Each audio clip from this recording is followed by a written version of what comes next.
RDTDaily.com presents a Tarabuster with comedian Tara Devlin. What's up? Yeah. My name is Tara Devlin. Thank you for hanging out. Unapologetic liberal talk on the right side of history, decency, dignity, democracy, humanity. And yeah, don't we need more of that? We meet here on, we have our regular Friday night. Oh, that's great. Haiku. I see Haiku in the chat. Just order some takeout. Enjoy it. Perfect timing. So you can hang out and eat your takeout and watch Tarabuster. And thank you, Richard, for your super chat. Another great show, Tower, right out of the gate. And I see Jonathan in the chat room, and more will be hanging out, I'm sure. More are on their way. So if you want to hang out in the greatest chat room in American history with some of the greatest people you'll ever meet and sharing the last days of the American Republic together, go on over to youtube.com/C for channel/Tarabuster and introduce yourself. You know, we are a very tight-knit community, and you know, I don't know how I would get through this time without you guys. I'm telling you, and I'm not just saying it. So, and without the show and meeting everyone and getting to know people, just a little bit. It's been one of the great pleasures, joys of my life, and also a lifeline when we're, feeling so despondent at times. I get despondent, you know that. I call this therapy for the resistance. It's really my therapy in a lot of ways, but hey, come along for the ride. So this is Tuesday, and there won't be a show tomorrow, so I figured, and then we have Thanksgiving. I figured that let's do a show tonight because a lot of people will be traveling, and maybe they could download the show and listen to the show while they travel. I've received messages of people have sent me over the years, and I always remember one guy sent me a message saying that his routine was to download the show on Sunday mornings after we had our Saturday show, when now it's on Friday, and he would do his shopping in the morning and listen to Tarabuster. And I often, I think about that. Think about him going shopping with us, right? And it means a lot. So, if you can become a patron, please do at patreon.com/TaraDevlin, because this is the real liberal media.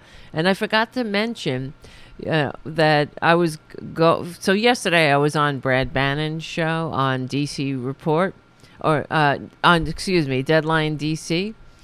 And we had another great conversation. I forgot to mention it on the show prior. So we would, I forgot to plug it. But we had I always love the conversations that Brad and I have. And I think we need more unapologetic liberal talk. That's for sure. And especially now, the Republican. Well, first, let me do a couple of more plugs before we go on. Remember, if you can, to support the Tarabuster sponsors, like APS Radio News is not really I guess they are a sponsor, but also they host the show. It's a new platform that runs this show as a part of their repertoire, and I'm really proud and happy to be a part of it. Run by a great guy, Charlie.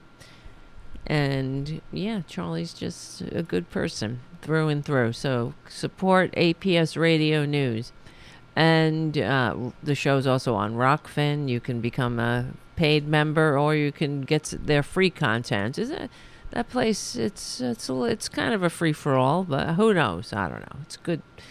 You get it's whatever. Let's move on. So because the reason I'm saying this is that when we get people on Rockfin there seems to be a bit more on the right. So we can certainly use some backup over there. Let's put it that way. And speaking of, okay, this is a good, I guess, way to get into it. I'm often thinking about, I talk a lot that, I go on Twitter a lot. And this was before Elon Musk bought Twitter. It was manageable, bearable. But I have noticed a marked difference since Elon Musk bought it. It's worse. It's really a cesspool now, beyond what it doesn't take long. They really prove me right, Republicans, by every move they make. That Republicans destroy everything they touch. And, they turn everything they touch into a cesspool because that's where they're comfortable. You know what I mean? That's what they're talking about with woke. Stop wokeism. Stop meanings. Let's roll it back a little. That used to. That's just the updated word for PC, which they hated too. It's when you ask them to be just a little decent, just a little. Take a step into evolving, just a little. Try to look at the world through other people's eyes. Don't be a dick your entire life. If somebody says, "Hey, I want to be called this," you call them that. What skin off your ass is it? To call somebody what they want to be called, but that's just too much for them. So stop. They really are disgusting fascists, and now they prove me right all the time. But if you go on Twitter, let's do it right now, actually, while we're talking, because I just want to. Let's do an experiment. Let me show you. Where's my eCam? Let's see. All right, this is my computer.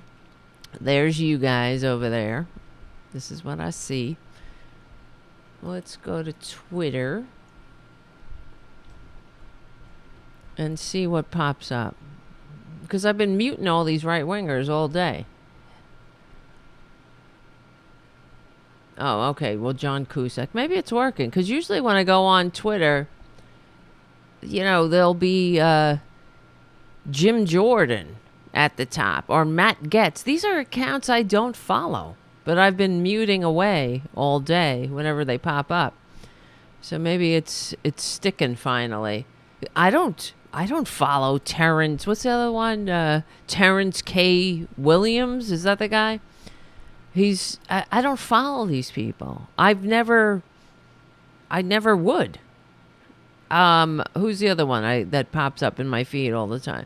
Candace Owens. Always popping up in my. I don't request them, but there they are. But anyway, I've noticed since Elon Musk took over that everything is, it's all anti-democratic, right? The left is trending. Democrats are corrupt is trending.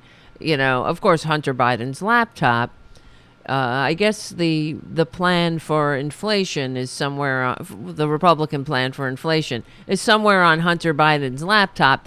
Maybe their plan for Obamacare is on there. You remember how they were going to repeal and replace Obamacare with something just amazing? Like FDR said, the same, we played the clip the other day about how FDR was saying, yes, sure, we believe in Social Security.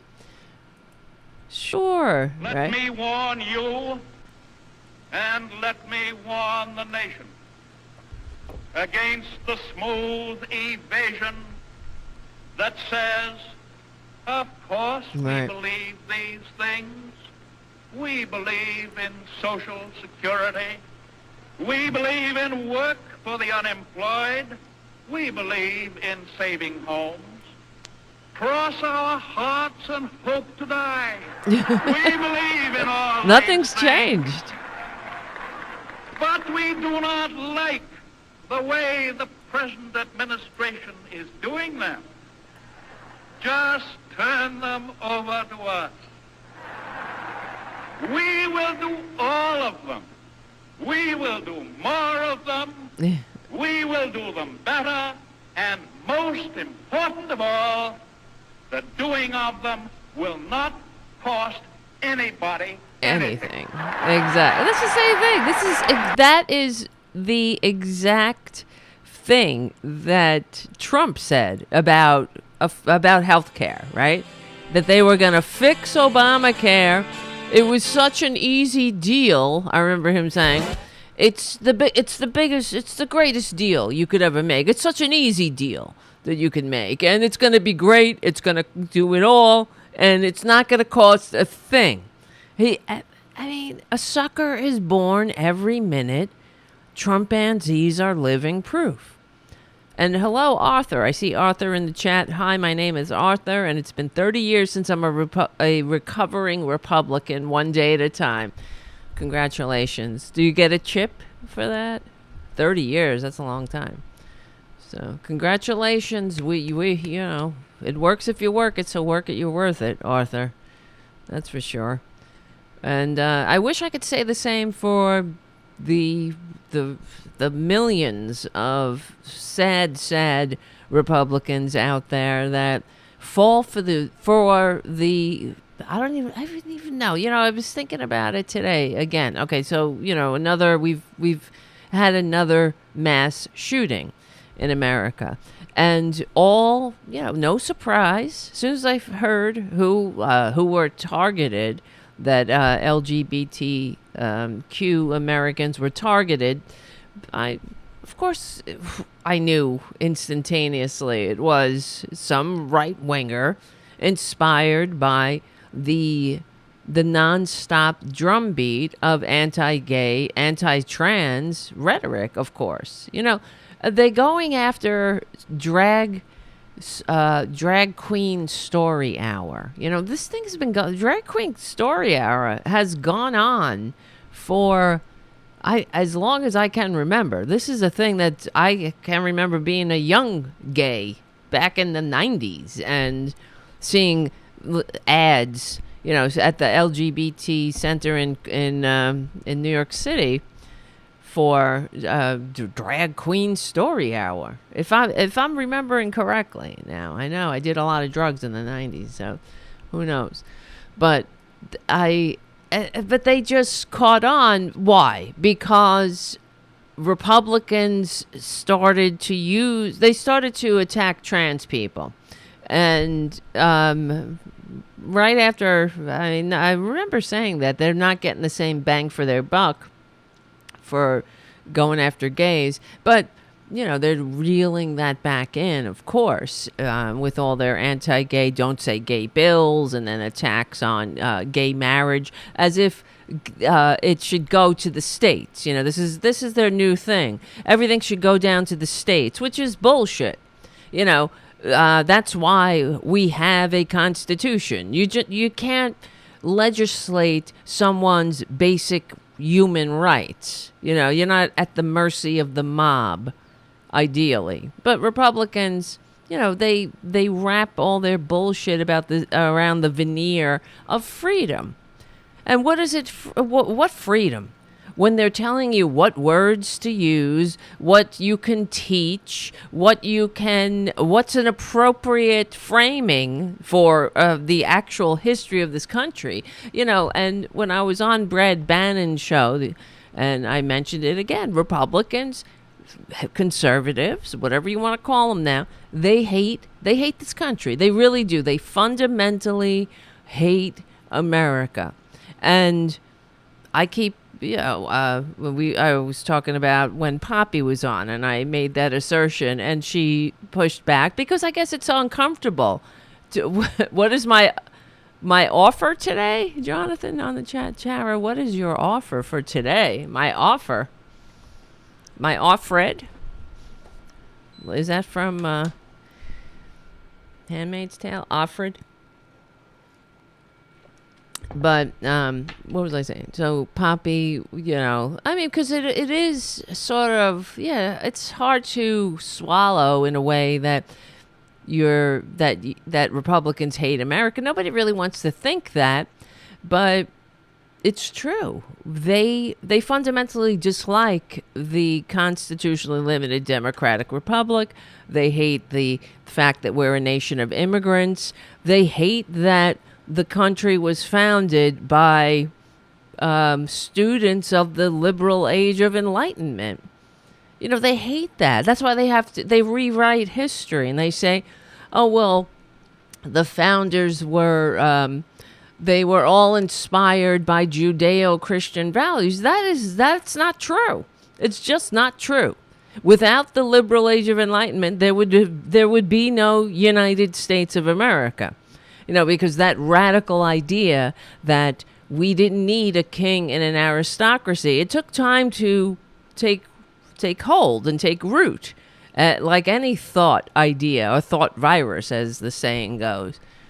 And those thoughts were radical, and they got many of the early Enlightenment writers that were put in jail for thinking such a thing, because according to the church entwined with the state that ruled Western civilization for thousands of years, if you challenge the king, you're challenging God.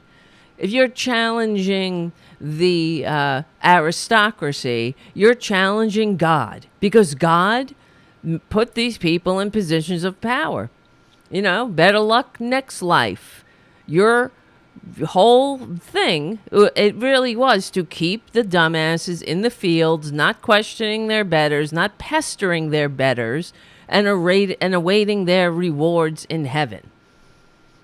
And this United States, that the founders overthrew that intergenerational aristocracy and monarchy. There's nothing more progressive than that. So when they say progressives or that, first of all, the conservatives, when they claim to be patriots, well, yeah, I guess you could be a conservative and be a patriot if you are, grounded in reality somehow. But I'm talking about what is my outfit? I'm wearing a Sea Shepherd shirt. That's it. My outfit. That's it. It's my outfit. It's just a t-shirt. I am a supporter of all the animal rights organizations that you could ever think of. So that's what I wish I could do. Maybe I should do that. Sell everything and go work on the Sea Shepherd. Even though I'm really bad. I get seasick really bad. I took a tour recently, not too long ago. Well, it was before the pandemic, around Manhattan. There was a party, and I was invited. It was it was a recovering people's party, and I went on the boat, and I spent the entire boat in the bathroom throwing up because I was seasick, going around Manhattan Island. So that sucks. Anyway. Yeah, so Republicans hate America. They hate diversity. They hate the nation of immigrants. They hate the founding. They hate that what is it? The founding motto, right? The national motto is E pluribus unum, and they hate that because how do I know they hate that? They constantly spread the lie that the national motto is "In God We Trust." That's not the national motto. This drives me up a wall, just like it drives me up a wall when I hear the Republicans go, talk about Democrat Party, right? I'm wearing sweatpants, okay, Jonathan? Relax. This is not the point of the show. This ain't the fucking fashion show. We're not on a fashion show. I'm not a fashion plate. I would need help in that department. So, let's see, what was I saying? Oh yeah, Republicans hate America. We always go there. But it's true. Can somebody prove me wrong? They hate diversity. They can't handle it. They hate democracy. They can't handle it. And the fact is, they're only in the majority right now. And once again, much to my eternal frustration, Republicans won the House, but they won it entirely because of gerrymandering once again. You see, their answer to elections that they know they lose. They lose elections because they are a minority party that pushes a minority ideology. So they're not going to change that ideology because they fundamentally hate America. And the whole goal is to divide this country and conquer it by return it to the rich, to return it to the very system that the founders fought a revolution to overthrow. That's why they love the likes of Elon Musk, who they love the notion of big daddy rich people coming in and saving them from the scary, complex world of others who don't know their place. That's it. They can't help it, but it's also they've been taught this, and this is part of the reason that they vilify teachers, and we just saw again another dangerous dirtbag, Mike Pompeo, vilifying, saying that the most dangerous person in America or in the world is Randy Weingarten, who is the head of the teachers union. See, they hate unions because that's democracy in the workplace. And a union will, make the workers a bit uppity. They might demand living wages and decent working conditions with benefits and retirement security. And for Republicans for this dirtbag Mike Pompeo to name the Randy, let me see, hold on, I'm trying to find the article. There's many articles. I'm sure you saw his statement. The most dangerous person in the world, former Secretary of State Mike Pompeo, this is from the Huffington Post, Ron Dicker writes, the former Secretary of State Mike Pompeo said on Monday that the American Federation of Teachers President Randy Weingarten is the most dangerous person in the world, prompting disbelief from the union chief. I tell the story often. I get asked, who's the most dangerous person in the world? Is it Chairman Kim? Is it Xi Jinping? The most dangerous person in the world is Randy Weingarten. You fucking dirtbag. You see, and Republicans, I don't know what is it, this vilification of teachers. It's because an educated populace is one of the pillars of democracy. So public education is a pillar of democracy, and it's vital to have a functioning democracy. You need to have a public education system that's worthy of the citizens, and the civilization you're trying to foster, right?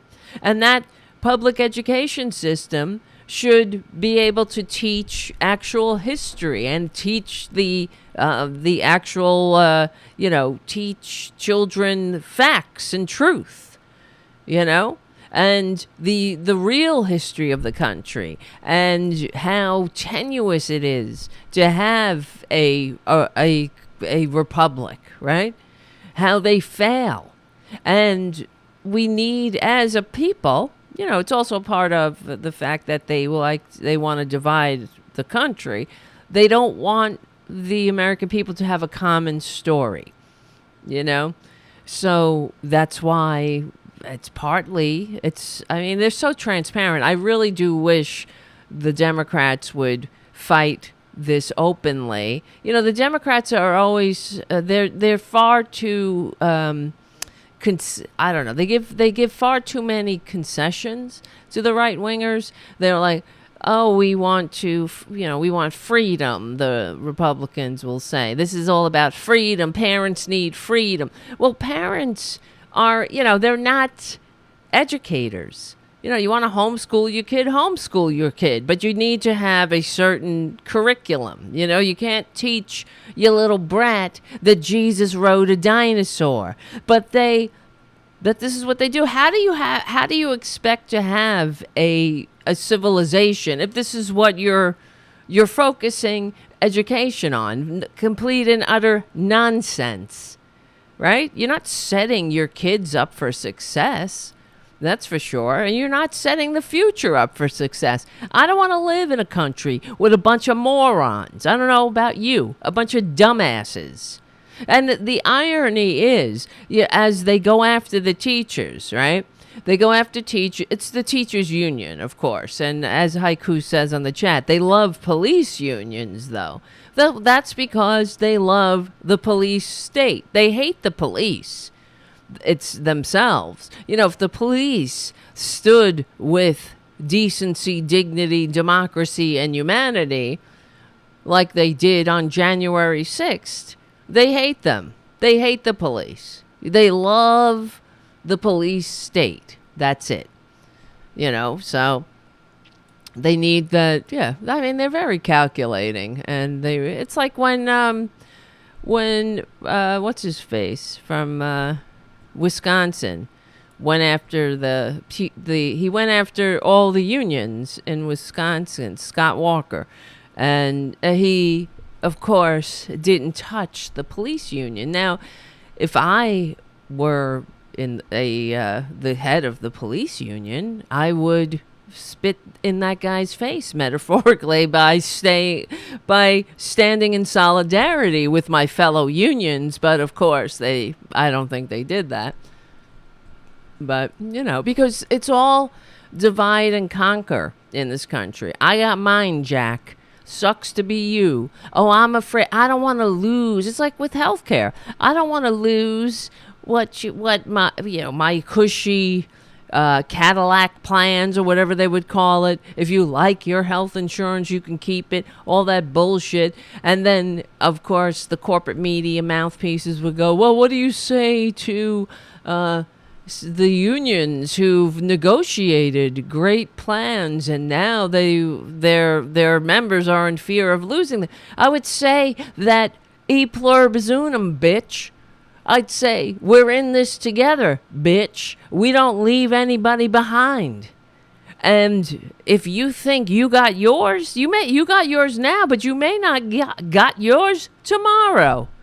And I always think about this phone call. I remember, or was it? I don't know. It was on the Tom Hartman show where someone, or they either wrote him or called in, and he read it or something, and I don't quite remember how, but he was talking about how this couple had great insurance, and they for years were against Medicare for all, but then they realized they were being forced into early retirement. This couple that had, I think they were working for the same company or something, and they had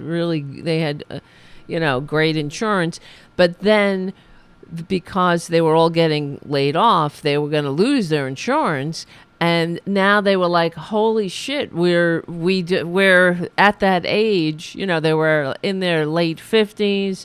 They're not old enough to get Medicaid, and they got a big problem now because they're losing their buku plan, and they're being thrown out like the rest of us to fend for defend every man and woman for themselves.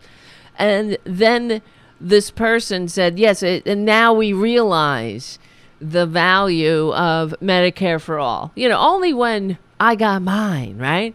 Oh, shit. I had a great plan, but I'm now, at the mercy of the market that doesn't give a shit about you. You're nothing but a host from which to suck profit and discard. So then they see the light. And this is the problem. Don't you think in this country that people think, I got mine? That we're not in this together. That we're not each other's keepers. That it doesn't matter if we live in a country where kids are coming out of school as indentured servants to banks rather than being able to start their lives free of debt, like every other country that invests in their youth, right? And invests in education in general. You don't, because why? We have to appease these demon-haunted Jesus wrote a dinosaur crowd? The dumbasses who think Noah's Ark is real? They really do. They think that. And we have to respect that because they have this fantastical belief in something that isn't true. That is, the earth is 6,000 years old. Because it says it in the Bible, right? A book written by people who didn't know where the sun went at night, right? Or what a germ was. They thought, or what an earthquake was, or what anything. It was all God. It was Zeus. It was some god playing a trick. Unreal. Now we got this Jesus, and they hate Jesus too. That's the problem. They really do hate Jesus. Everything about Jesus. What does Trump know about Jesus? What do the Republicans? And this is why I really do wish the Democrats would watch this show. Listen to the show. Listen to the unapologetic liberal framing that they need to adopt, about patriotism. We don't leave anybody behind. When people are like, oh, well, we have the greatest health care on earth, you bring the truth. No, we don't. We have the greatest anything if you're rich, but we actually have the measurably worst health care in the industrialized Western world. We have the worst. And it kills, the 45,000 needlessly die every year. No other industry would be allowed to get away with that. But anyway, I always talk about healthcare because that's like that. It really is a emblematic of everything that's wrong with this country. The fact that we don't have universal healthcare, and and of course the attacks on unions, where unions built this country, and the attacks on unions destroyed helped destroy the American middle class. And I find it funny how and going back to teachers for, that, of course, Mike Pompeo is doing what Republicans do. He's lighting the fuse, He doesn't know what sucker's going to pick up the mantle and commit violence somewhere, but that's what's going to happen. He basically put a target on Randy Weingarten's back, and that's what they do. But Republicans are stochastic terrorists, and but to call the head of the teachers union the most dangerous person on earth is, of course, it's a clown show, of course. And yes, special education. I see Jonathan talking about special education is important to this country. Of course it is. Of course it is. It's all education is important, but it's also, valuing human beings in general. So, you don't leave people behind. You take care of people, but at least you do if you're a human being. I always think about, the earliest humans you're going back 3 million years. When was it? Am I getting this right now? I think the earliest evidence of pre-humans taking care of each other was Homo erectus. Homo erect. She said erectus. Erectus. Caring for. Yep. Look at this. See? That was the earliest. You're talking how many millions of years ago? Social structure facilitated the evolution of caregiving. The evolution of caregiving in the human lineage provided our ancestors with an unprecedented ability to modify the progression of diseases through their population. This is just a paper, a scientific report. But current research suggests that this package of cognitive traits may have been key to enabling hominins to recognize when other individuals were sick and in need of care, detecting disease clues. Well, anyway, this is too heady. Let's see. Homo erectus, first to care. Let's look that up. First to care for others. Let's see. Caring for the sick. Yeah, look at this. That's interesting. Another paper from Nature Asia. Oh, it says it's not found. Damn it. Care, complex human evolutionary history. Let's see. I like this stuff. It's very interesting to me. One of the striking features of human social complexity is that we provide care to the sick and rather than avoiding them. Caregiving is a powerful strategy of disease control. But so anyway, blah blah blah. The point is that we've been caring for each other since, for millions of years. I don't know when Republicans are going to catch up in the evolutionary chain. But, if the little Homo erectus creatures could do it, why not Republicans? But why? Because they have inflicted on this country it's a scarcity mentality, as if it's a zero-sum game. Like freedom is a zero-sum game. If someone gets something more, some more, then you will have less. It's like the replacement theory, great replacement. Jews will not replace us. Oh, Republicans Democrats are allowing immigrants in to replace you in the voting rolls. As if it doesn't replace you, asshole. Just, somebody who gets the right to vote, who becomes a citizen, that's not replacing you. I don't understand them. I don't understand the fear, but they are fear-based, and they are certainly easily led. And thank you, Jim, for your super chat. Thank you so much. I can't keep the show going without you guys. That's for sure.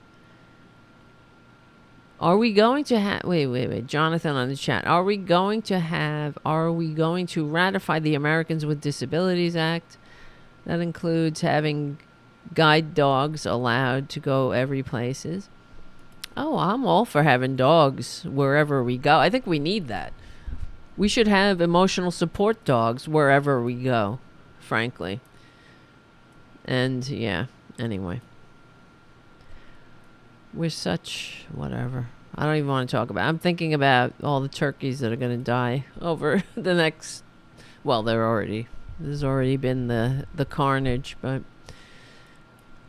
That's why pardoning the couple of turkeys, I mean, it just fits into our unabashed hypocrisy as human beings.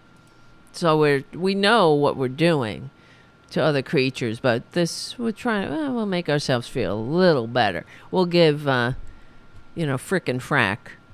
We'll have a pardon. Well, the rest will go to slaughter. Anyway, one day, you know my feelings about that.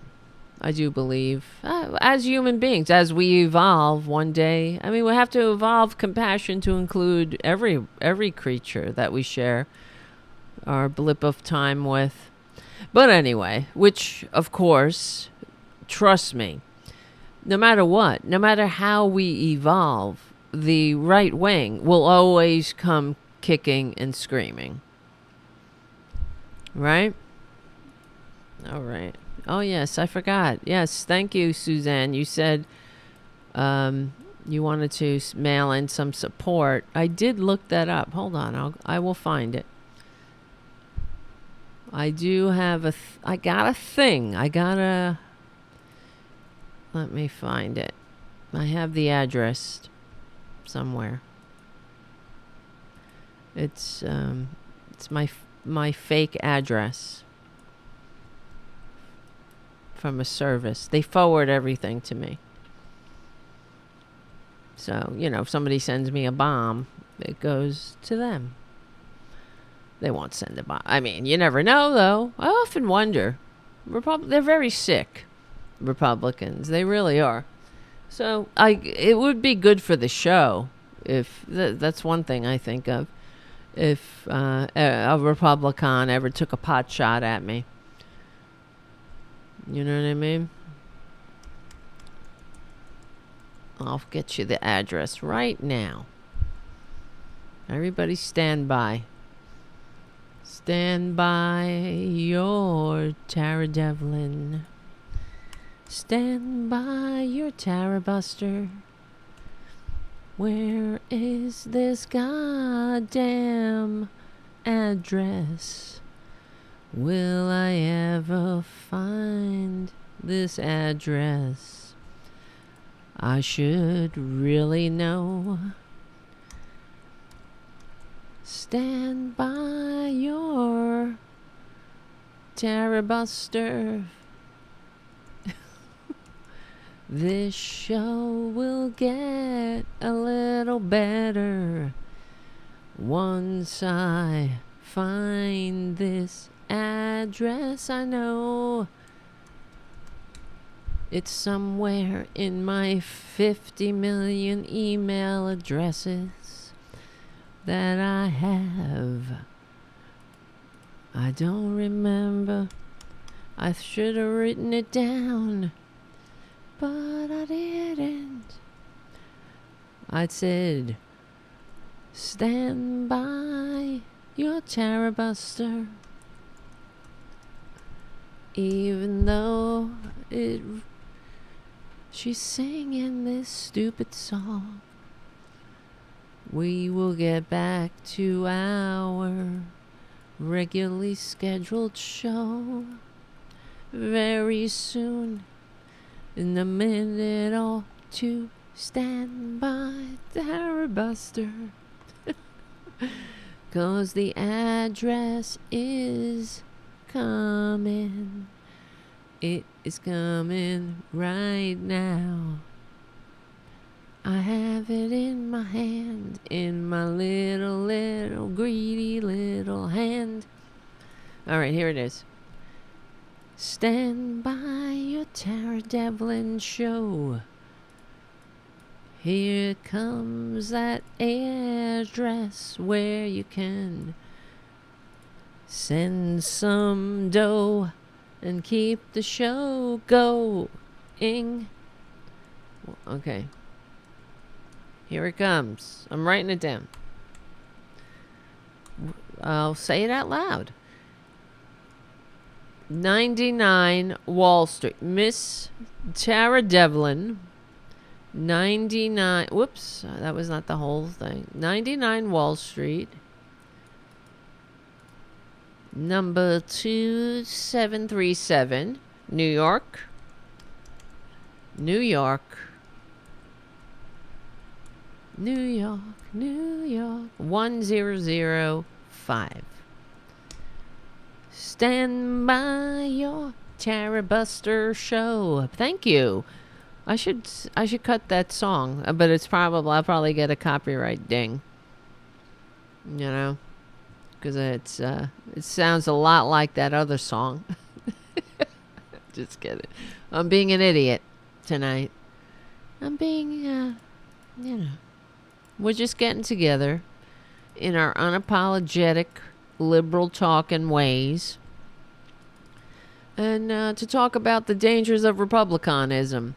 Yes. So, if what is this? Mike Pompeo. Let me ask you a question. When he talks, there is something with the tone of his voice. I mean, they all suck. But it's like they're trying very hard to sound human somehow, but he's incredibly monotone. And it's so grating on me. That obviously that's superficial, but the way he is. But just to think that, this is the thing that the Republicans don't seem to understand. And they don't care that with their platforms, with great power comes great responsibility. So that's why you don't go and attack the head of the teachers union, you stupid prick. And you're threatening teachers. Teachers are this whipping post, and it's sickening. Because, and I wish the Democrats would listen to me, you fight, of course you fight alongside the teachers, Democrats always do, but you do it unapologetically, and you remind the American people, when you're attacking the teachers union, you're attacking one of the pillars of democracy. So you have, you notice how Republicans now, they blame the pandemic. According to them, kids they suffered such negative psychological effects from not being able to, be in school during the pandemic. So, which is it? But it's the teachers. They didn't have time with the teachers during the pandemic, so that's bad. But according to the Republicans, the teachers are bad in general, unless they're teaching whatever bullshit Ron DeSantis says they should teach. That is not history. It's not the real history. This 1776 project, which is the Republican response to the 1619 project, because you take history. They hate history. You see what I'm saying? They hate the actual history of this country. There's the history that I learned as a child. I'm sure you learned it too. We didn't get really in depth about the genocide of the Native Americans when I was in second grade history class. We talked about George Washington, the very basic, rudimentary, palatable aspects of history. And of course, not exactly the truth, right? We didn't talk about the slave-owning founding fathers who had the balls to write all men are created equal while owning other human beings, and also considering women to be nothing but pieces of property that they had to declare along with their cows and chickens and all their other property, right? So we as a child, you don't learn that. right? But when you grow up, you get into high school, you might learn. You might read books. You might read something that isn't, that isn't quite, as, I don't know, as babyish. Right? You start introducing young people to critical thinking and the complex world they live in, preparing them to live in this complex world. But they want to churn out nothing but automatons of right out of the Hitler Youth or something.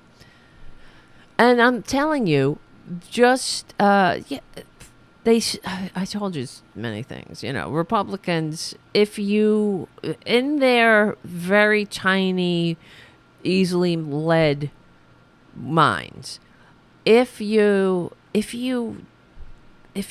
talk about the actual history of this country as a work in progress, as for the good and the bad, we can appreciate the founders being students of the Enlightenment, but also appreciate that they were hypocrites. I'm sure we as human beings are. But they were certainly products of their time. And would they have considered themselves hypocrites? Probably not, because when they wrote all men are created equal, that's what people of color weren't considered human beings. Neither were women. So they weren't going to, they wouldn't consider themselves hypocrites because all men in their eyes were white men. White men. And of course, they lived in a world that was entrenched for thousands of years in a intergenerational higher aristocracy and hierarchy. And yeah, of course, they would be products of that time. So, but we evolve, but one of the things, that's what they knew too. That's the other thing. The founders understood. That's why they made the Constitution a living document, because they understood that times would change and that the people would evolve along with the times. So, at least in their wisdom, they understood that. Unlike Republicans, who, according to them, the founders were inspired by God, not the liberal age of enlightenment, not the writings of Rousseau and John Locke. It was the Bible.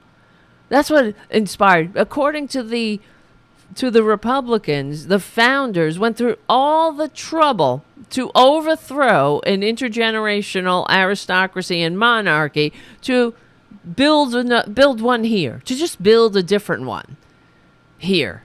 No, that is not that's not the history of this country. It is not. And I'm sick of them. I'm sick of people tiptoeing around them and allowing them their beliefs. You believe what you want, but you can't believe your beliefs are facts. What's the saying? You have the right to your opinion, but not your own facts. And thank you, Mark C., for your super chat. Just saying hi and thankful for Tara and the amazing chatters. Thank you. Yeah, right back at you, Mark. I'm really thankful for you guys that we've met. We've become friends. And I look forward to seeing you all the time. And thank you. Thank you, Haiku, for being a moderator for all these years. And Mark, for your amazing wisdom and your humanity. And Jim, for just being there at the barricades all the time with me. Thank you so much. And for being a moderator. These are the moderators. The Tarabuster moderator. And all of you bastards. Like Trucker John, who's got his own show. And you should all subscribe to Trucker John show right now. Do it now. Put your link in there, Trucker John. And Thomas and Errol and Terry Taylor and JD and Play Dave What the hell would I do without you guys? Jonathan. I've met so many amazing people. And Pookie's, Richard W. It's only just begun. Yes, Thomas Paine, of course, JD. Of course. I'm saying, I mean, it's so interesting. The actual history of the country is so much more fascinating, and we have so much more to learn and grow from. And it's when you really get into the actual history of the country, as horrifying as it is. And Suzanne, hello, Suzanne. Thank you, Suzanne. And as horrifying as it is, it's also pretty goddamn incredible. And Errol, excuse me if I missed Errol. And, it's also, when you think about what the founders did at the time, putting aside all their hypocrisies, it is pretty amazing. And it's awe-inspiring that they not only overthrew the monarchy, but established a country that was founded as a democratic republic. This had not been seen for thousands of years. There were other republics, but few and far between. Not like this country, which became kind of an inspiration for the domino effect of democracies, of that began to pop up all over Europe. And now, yes, we will have a show on Friday. We will. So people in the chat are asking. But yeah, I mean, the actual history of the country is pretty inspiring.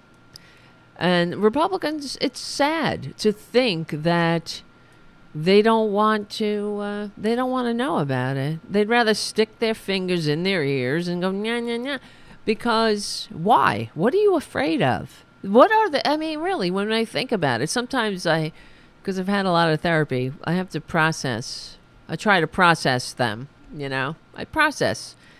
I try to put myself in their shoes, and I think, what are they so afraid of? And Roller Woman, nice to see you, right? Nice to see you. Rollator Woman, excuse me, Roller Woman. What are they afraid of? And you know what they're afraid of? All right. They're not that hard to unpack. They're like my cats in a way, where there's only a few. When you ask a question about a cat, there's really only a few answers. It's either food or territory, right? And with Republicans, it's racism, right? Why are they so afraid of the real history of this country? Because they are afraid of actually, actualizing the promises in the founding documents, actualizing the nation for all. And it's because of racism, fear, bigotry, anything different. Anytime we make a leap forward to a more perfect union, they hate it. You notice. They scream, they yell. They never look good in the light of history. Never. Like those, I always think about, I'm sure we've seen the pictures and of the monsters who are screaming at children going to school when the schools were integrated, when Eisenhower had to send out the National Guard to accompany children to school because good old conservatives, right? Because they'll say, oh, those were the Democrats.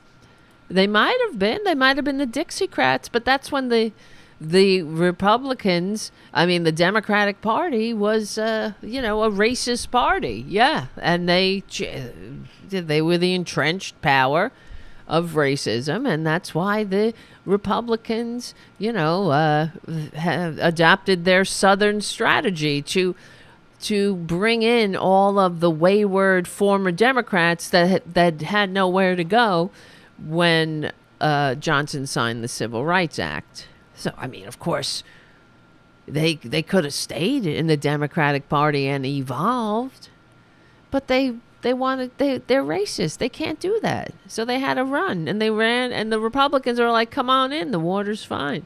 We got you. Don't worry. We got you right here, right? So, like when, let me see.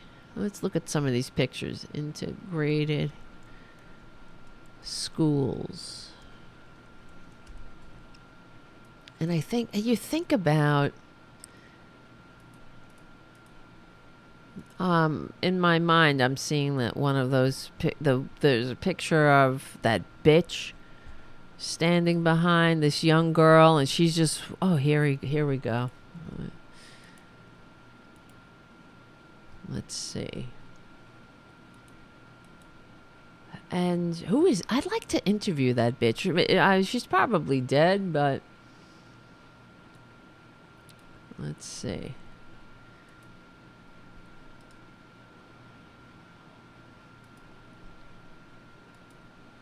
Like that bitch right there with her fucking mouth open, screaming, all of them. Like, and these two demon-eyed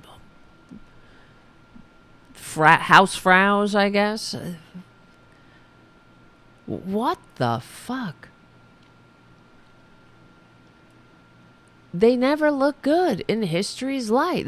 And I think about, they woke up that morning and they were like, we're going to go down to the school and we're gonna scream at this young girl. We're gonna scream behind her head. We're gonna make her feel like shit. We're gonna attack her. We're gonna make her feel fear. We're going to, what? For what? They got nothing better to do? They never do. But this is conservatism in a nutshell. They always go kicking and screaming. And they never look good in history's light. They will not look good. The assholes on January 6th, they will never look good. Ted Cruz, he's not going down in history as a hero. Perjury Trader Green, Lauren banned from the bowling alley, Boebert, they're not going to look good. Neither Jim Jordan, none of them. It's incredible. And like these fucking assholes here. It's not them. I'm talking about these. Race mixing is communism. This could be any Trumpanzee rally. The same shit. Different day. They still come at us with this communism canard. Don't get a new fucking... Get a new something. Get something new. Make anything. Get anything new. Because it's tedious. They got nothing. And people keep, they really do. This is the problem. What Republicans, really, as far as, they have no policies, as we know. Their only policy is make the rich richer, use racism. You see, they need racism to divide the people. And that's why they don't want to talk about anything. They don't want to talk about the diversity. They hate diversity. They want you to be afraid. And now they are forever in search of the superior moral justification for, anything. Pick a topic. The superior moral justification for attacking the trans community, right? Now they've settled on oh, it's because trans community, according to them, are sexualizing children. Now, who the fuck is sexualizing children but them? They're the ones who are in your pee-pee. They want to know what your pee-pee's doing. They think about your pee-pee, all entirely too much. They want to know what they want to stick their big, filthy Republican noses into people's pee-pees, right? Into a family trying to save a child's life. Now, this has been gender-affirming care has been going on for decades, for a long time, as science evolves, as we learn more, as we as we evolve, people learned that your brain, that's where your gender is, in your brain. It's not in your pee-pee, right? And they've done numerous studies, and over the years, through mistakes that were made. For example, I think, I've talked about it before.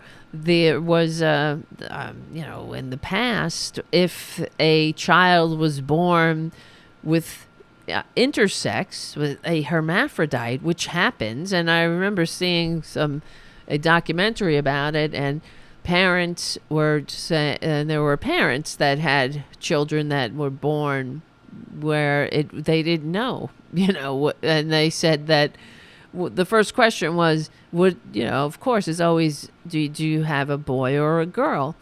And the parent said, this is, that was the hardest question, because we had to say, we don't know. We don't know until the child grows up a little, and then they tell you. But in the past, what they would do is, they would just castrate the child, and maybe that child was a male, they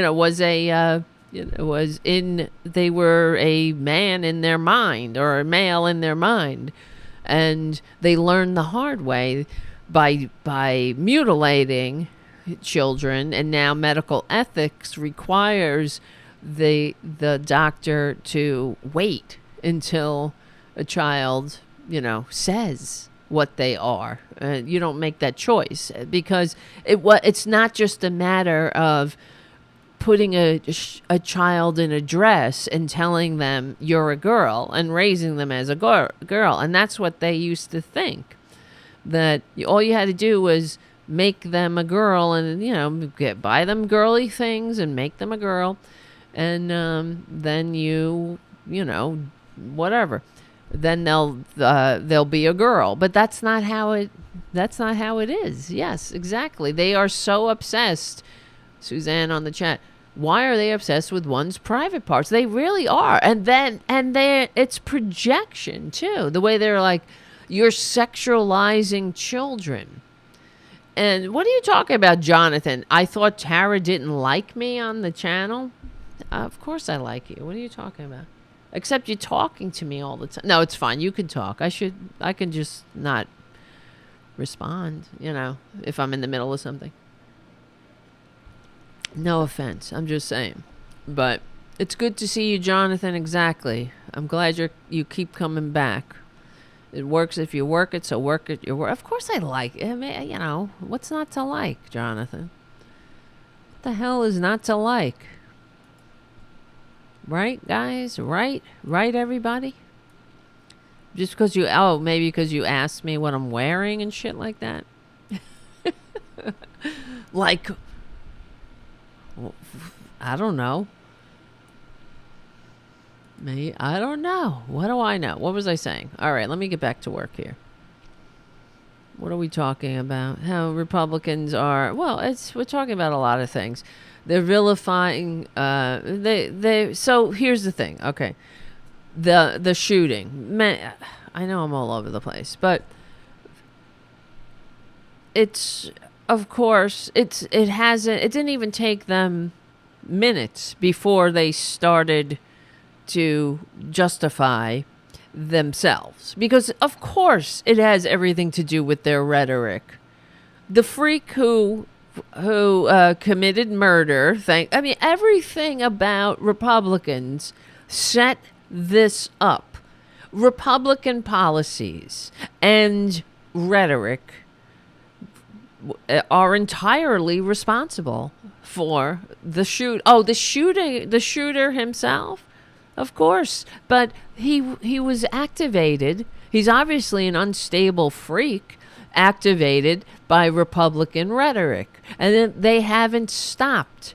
Why did he go in? There was a drag show that night, but this comes after years of Republicans vilifying drag shows, right? Drag performers, drag story hour as sexualizing children. Now, I don't know about you. You see drag show. Is that sexualizing? I mean, who thinks about that? But them. They are sick. Everything with a Republican is either a confession or a projection. So, like, for example, here's another one. Proud Boys. And recently, actually, I have to say, they had a drag story hour in Queens, and a bunch of fucking Trumpanzees showed up and disrupted it. This is what they do. They are not normal. They can't control themselves. Everywhere they go, they have to disrupt. You see what I mean? Because it's part of the fascism. It's infantilism. You know how a baby can't control itself? Sometimes you go to church or something and there's a baby crying throughout, or you go on a plane and there's a baby crying. They can't control themselves. Everybody wishes they could say, "Shut the fuck up, baby," But or wherever, shut that baby up or whatever. I'm trying to sleep or something, but you can't, because the baby can't control itself. The baby's a baby. It's the same thing with Republicans. They can't. It's like Marjorie Taylor Greene and Lauren Band from the bowling alley, Boebert, screaming during the State of the Union. They don't know how to behave. And their entitlement, their Republican entitlement, gives them free reign. It's like different rules for different people, and it's okay if you're a Republican. Like even today at the White House. Here's speaking of. Let's see. Troubles me most about this. Dr. Fauci, of course, he's one of their whipping posts now, right? A man who's given his entire life to this country, and these fuckers, put targets on his back. And of course, Dr. Fauci is going to go down in history as a hero. And what will the Republicans go down in history as? The nothing but a bunch of monkeys just chimping away. Cheep, cheep. That's all they are. They're just little gnats that you have to swat away. But they're constantly there, irritating you. So during the press briefing today, a Republican, one of the Republican reporters or whatever from one of these fascist rags, I guess he couldn't wait his turn. He just kept heckling and interrupting and yelling. Dr. Fauci, only 13% of... Hold on one second. We have a process here. I'm not calling out on people who yell. And you're being disrespectful to. This sounds like in any classroom, right? And when you're growing up, and you have to, Johnny, you raise your hand. This is how we do things. Before you speak, you raise your hand, and right now, little Peter is speaking, and so we don't speak over each other. Wait your turn. That's what it's like, living with these freaks. Your colleagues, and you're being disrespectful to our guests. I will not call on you if you yell And also, you're taking time off the clock So you because Dr. gotta Fauci has to correct leave in a them. couple of minutes. I'm done. I'm not getting into a back and forth with you. Go ahead, Jeremy. Dr. Fauci, But she's only asking a 30. great question. He can't stop. He can't stop. You ask your question, you should allow her to answer the question. Jeremy, She asked a valid question, Dr. Fauci, on the origin of COVID-19. It is not your turn. It is not your turn. Wait your turn, but you can't because they're the center of the universe. Wherever they are, that's the most important thing. You know, whatever vomit comes out of their mouth, that's the most important thing anybody needs to hear. And why would you be respectful when you hate this country? You understand? They hate democracy, and they won't be respectful because they don't, they have no respect for Democrats. You know, they don't respect the democratic process. They don't respect that they lost. You know what I mean? They hate this country. So why would they respect anything? Why would they respect decorum or would act like adults in a professional environment? Why would you? Just yell out. Yell. You know, you only have a certain amount of time because that will make a good clip on Breitbart where you're showing the libs. You're sticking it to the libs and showing them that, you know, it's really going to please all of the Nazis who hate democracy openly, and they obviously hate that, you know, they hate a democratic administration because they didn't, you know, nothing is legitimate unless they can rig it in there, and unless Republicans are in power illegitimately. So, you know, if the shoe was on the other foot, now let me tell you, Republicans, of course, would on Fox News going on about how disrespectful a reporter from the New York Times was or whatever. But the fact is, they would never act that way. People from the New York Times or legitimate news outlets would never behave like that because they were raised right and they respect the system. You know, that the founders fought a revolution. People died for. People died to entrust it to us. And they're just spitting on it. They spit on it. They defecate on it. They urinate on it, literally and figuratively. It goes back to the 9 most dangerous words in the English language are, I'm from the government and I'm here to help.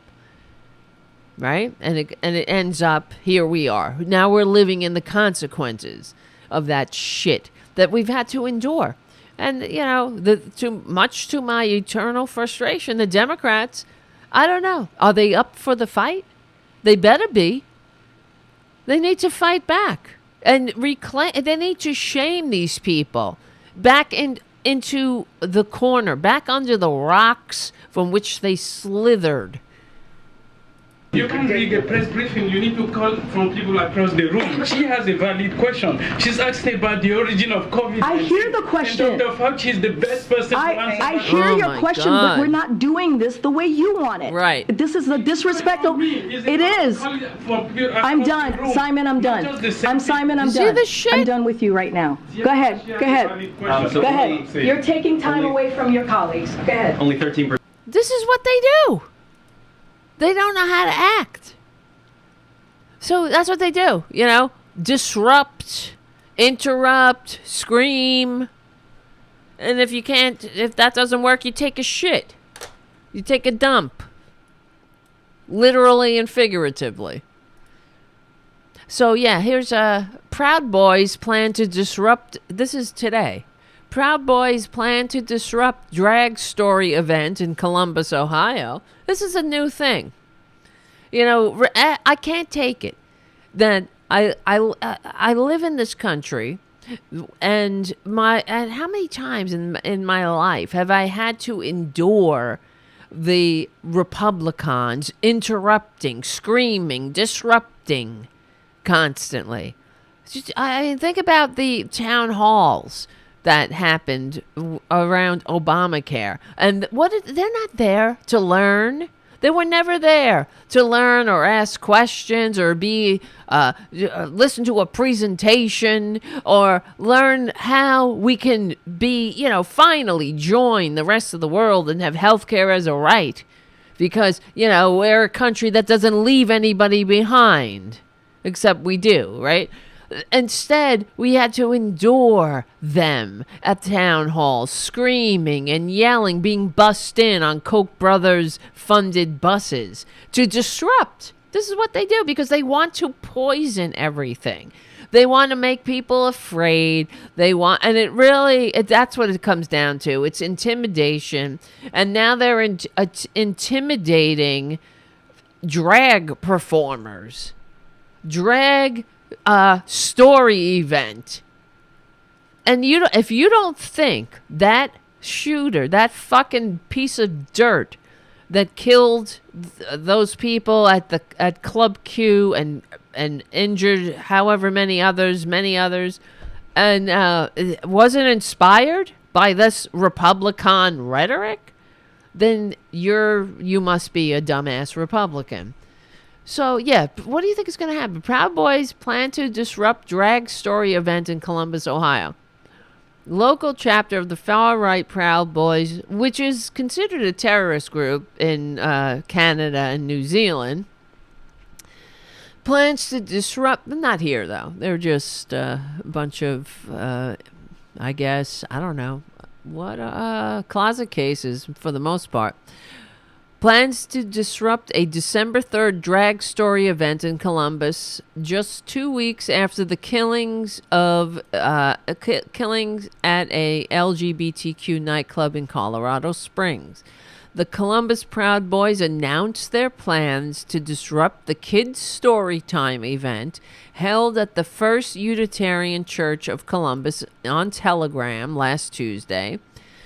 Advanced Democracy, Inc., a nonpartisan nonprofit research organization, first flagged the post. The post said, the Columbus Proud Boys would like to announce that we will be attending the Holodrag Storytime being held at the First Unitarian Universalist Church of Columbus on December. Like, fuck you. You see what I mean? I hate them. I used to go to this Universalist church for a very dear friend of mine. We used to belong to the Universal Unitarian Church. She passed away. That's what I'm saying. Used to. And it was amazing. I loved it. It was great. If I was going to go to church, it would be the Unitarian Church, that's for sure. And they're welcoming, and they are unapologetically progressive. They celebrate humanity. They celebrate decency, dignity, humanity. Of course, you get but the Proud Boys, what do they celebrate? Violence, insurrection, lies, big lies. They hate democracy, that's for sure. So the emphasis of it said, the ad said it's going to be wild. Just like no coincidence, the same thing they said about January 6th, right? Will be wild. This is now code word for violence.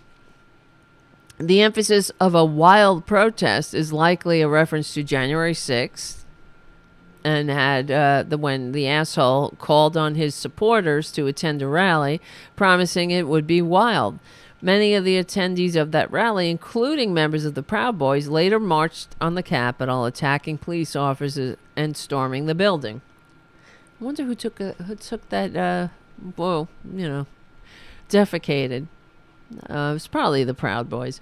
While the Proud Boys is probably best known for its role in the attack on the Capitol, for which several members face seditious conspiracy charges, the far-right neo-fascist group is also known for its members' presence in the 2017 white supremacists Unite the Right rally in Charlottesville, where one counter-protester was murdered. Since the failed insurrection at the U.S. Capitol, the Proud Boys members have focused their efforts locally, disrupting school board meetings over mask mandates and LGBTQ inclusive policies. Because, freedom. They're all about freedom. The freedom to what? The freedom for white people to drag us back to the kind of system the founders overthrew and push everyone in their place. And if that means killing them, that's what they're going to do. Yes, and harassing attendees of drag story events, fear-mongering that trans people are grooming children. Now, who's grooming who? Because we do know that the murdering piece of shit from the latest massacre had been groomed by Republicans to be a murdering piece of shit. His grandfather is a big Republican. I think he's a local assembly person. Let's see. Right? If a Trumpanzee, an unapologetic Trumpanzee. Who is Randy Vopel, the East County politician whose grandson is accused of the killings? The former Sanity mayor dominated local politics for years before becoming a hard-right voice in the state assembly. Yeah, in March 2001, a teenager opened fire in Santee Santa Ana High School, killing 2 and wounding more than a dozen. Vopel, a Vietnam veteran, had recently been elected the mayor of East County City. My third tour in Vietnam was the Santana High School shooting, he said years later at a memorial service. All we can do now is pray to God and remember our kids. Vopel is a member of the state assembly representing Southern California's 71st district, and this week his grandson was accused of opening fire inside an LGBTQ nightclub in Colorado Springs. Jesus Christ. Much remains unknown. There's no known link between the alleged shooter and his relatives' beliefs, nor is it clear how well he knows his grandfather. Anyway, it's toxic. The toxic combination of hateful rhetoric and lies about LGBTQ people, along with opposition to common sense gun legislation. Exactly. It's the perfect storm of Republican murder spree. And then they go around lionizing murderers, right? They're inviting Kyle Rittenhouse to Congress. They're taking pictures with this piece of shit, murdering piece of dirt. And he was acquitted in a fucking show trial where the white supremacist Skeletor judge had his thumb on the fucking scale. That's for sure. I watched that whole trial. It was appalling. And he was acquitted of self-defense when one of the guys he shot and killed threw a plastic bag at him. And then the dirtbag, the only one who had a gun, was Kyle Rittenhouse. And they make him into a hero. What do you think is going to happen? They're violent. They hate America. Anybody who is violent is not a patriot. You understand? Because the founders gave us a mechanism to address our political grievances. It's called a fucking election. But they can't handle it. They don't like elections. You understand? And unless they win, that's the thing about Republicans, they hate democracy. They can only handle it if they win, and this is a long-standing issue going back to, from the founding, they hate democracy. If they lose, then they'd rather overthrow this country than share the country with people who are different. And I came across this, I think it was a Facebook post from someone who wrote, this person is called Kenneth Ray McCain, and he wrote about Kyle Rittenhouse. He said, combat veteran here, just a perspective. If you arrive armed to a place where violence is happening, prepared for violence, and you engage in violence, there is no self-defense. You are, in fact, a willing combatant. If you do this without being sanctioned by a government outside of a combat zone, you are also, in fact, a terrorist. We had another word for armed civilians operating outside of the military as well. We called them insurgents. If your recourse to the terrorist is to look up the criminal history of the victims, because this is what Republicans are doing, they're posting memes that say, "Oh, this guy, he had a criminal record, so of course that makes it okay that that Kyle Rittenhouse, the murderer, murdered him." So this combat veteran, Kenneth Ray McCain, says, if your recourse to the terrorist is to look up the criminal history of the victims, it's no different than looking up the criminal past of everyone that died on 9/11 in order to justify the hijackers. The kid was illegal all way around, but this shit is ridiculous. It is ridiculous that he walks free. And it's also equally disgusting that Republicans have turned him into a hero. You see? Because they fucking hate this country. And I'm sick of I'm sick of other Democrats not just saying it plainly. They hate it. If you hate this country so much, the diversity, the very essence of the thing that the founders put in place to address your political grievances, you hate that. So you want to overthrow it. Then you're not, you hate this country. Oh, here comes a special guest. I think you could hear him. I gotta get the camera up. Hold on. What? Uh-oh. We got the cat cam. Tara Jr. is here. What are you thinking? Can you hear his purring? He's purring up a storm.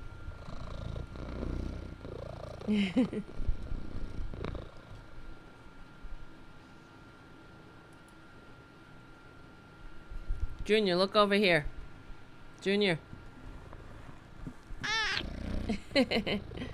Tell your friends Happy Thanksgiving. Junior, right here, in the mic. In the mic. Happy Thanksgiving. Anyway. Okay. Let me see. Where was I? All right. I have to back it up. Hold on. Everything's falling. Sit here. Sit here and be good. Those are your marching orders. How to move the coffee before he knocks it over. Oh, Jesus. Knocking things over. Sit down. All right, sit there. Let me see. Where am I? Anyway, of course, Grandpappy has voted against everything having to do with gays. Gay rights, gay decency, gay dignity, gay, whatever. So, let's see. At the same time, the shooting has drawn renewed attention to Vogel's record opposing pro-LGBT proposals and his history of incendiary comments on a range of topics, including his apparent praise of the deadly January 6th attack on the Capitol, which he likened to the American Revolution. In interviews, Santee residents and former colleagues alternatively described Vogel as a man committed to his neighborhood and a voice for the hard right. This is the murderer's grandfather. Well, the apple doesn't fall far from the murderer's tree. My God. You see what I mean? Like, these people, this is how you... now, as far as the Proud Boys going to disrupt Story Hour or drag story time or whatever the hell. This is how you spend your limited lifespan, right? Being an absolute asshole, in the very least, but a violent piece of shit in the worst, right? Several Proud Boys, while the Proud Boys is probably best known for its role in the attack and the seditious of January 6th and the seditious conspiracy charges, the far-right neo-fascist group is also known for its presence at the 2017 Unite the Right rally in Charlottesville, where a counter-protester was murdered. Since the failed insurrection, murdered, by the way, by the same tactics used by ISIS and the Islamo-terrorists that Republicans supposedly, hate. But they're when you see what a terrorist, a Republican is just, it's like looking in a mirror for them. Junior, look at your camera.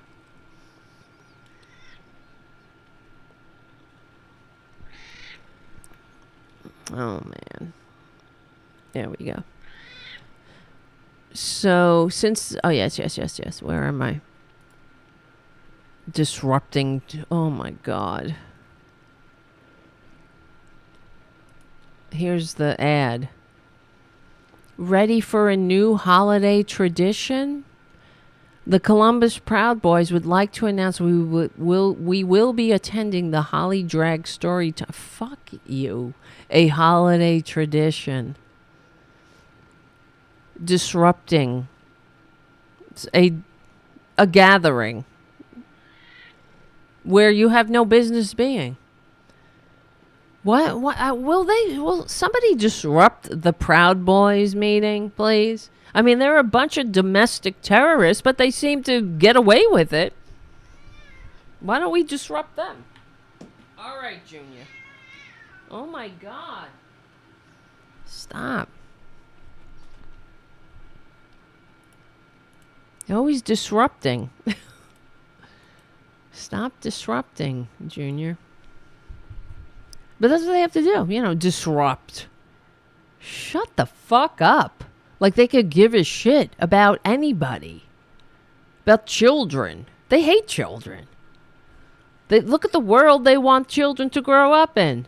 A world of morons, hate, ugliness. As long as you are just like them, as small-minded, with a tiny little self.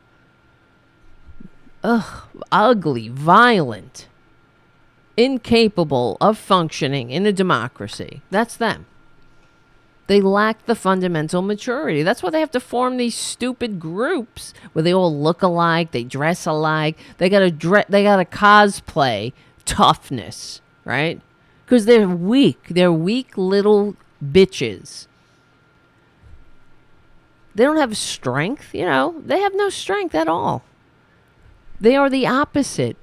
They have no compassion. They have no humanity. They have no empathy. They have nothing that is that makes a person actually strong and commendable, right? Oh, God. Oh, and then, they're posting other violent memes, comparing trans people to pedophiles.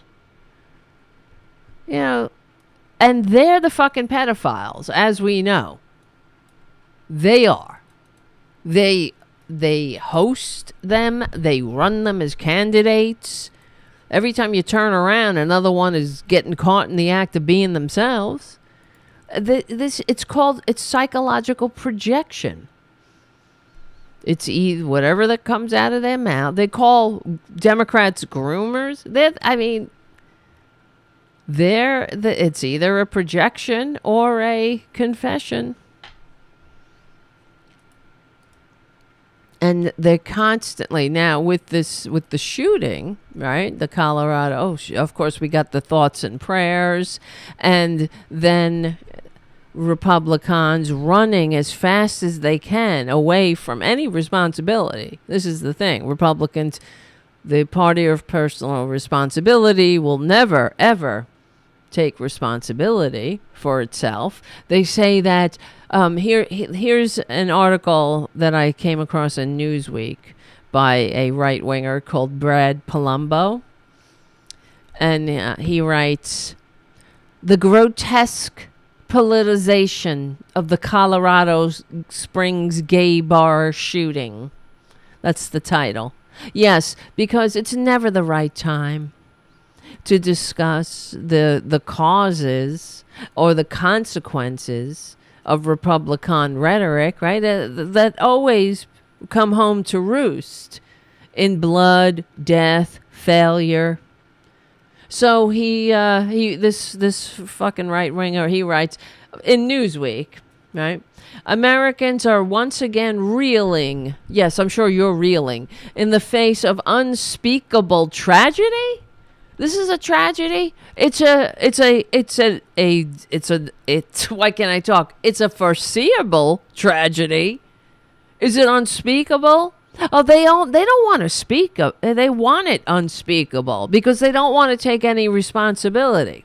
You see, unspeakable tragedy. Yes, let's not connect the dots again to the fact that we have endured year after year after year of anti-gay rhetoric, anti-trans rhetoric, and attacking drag queens. Let's not connect the dots to the fact that Republicans have I don't know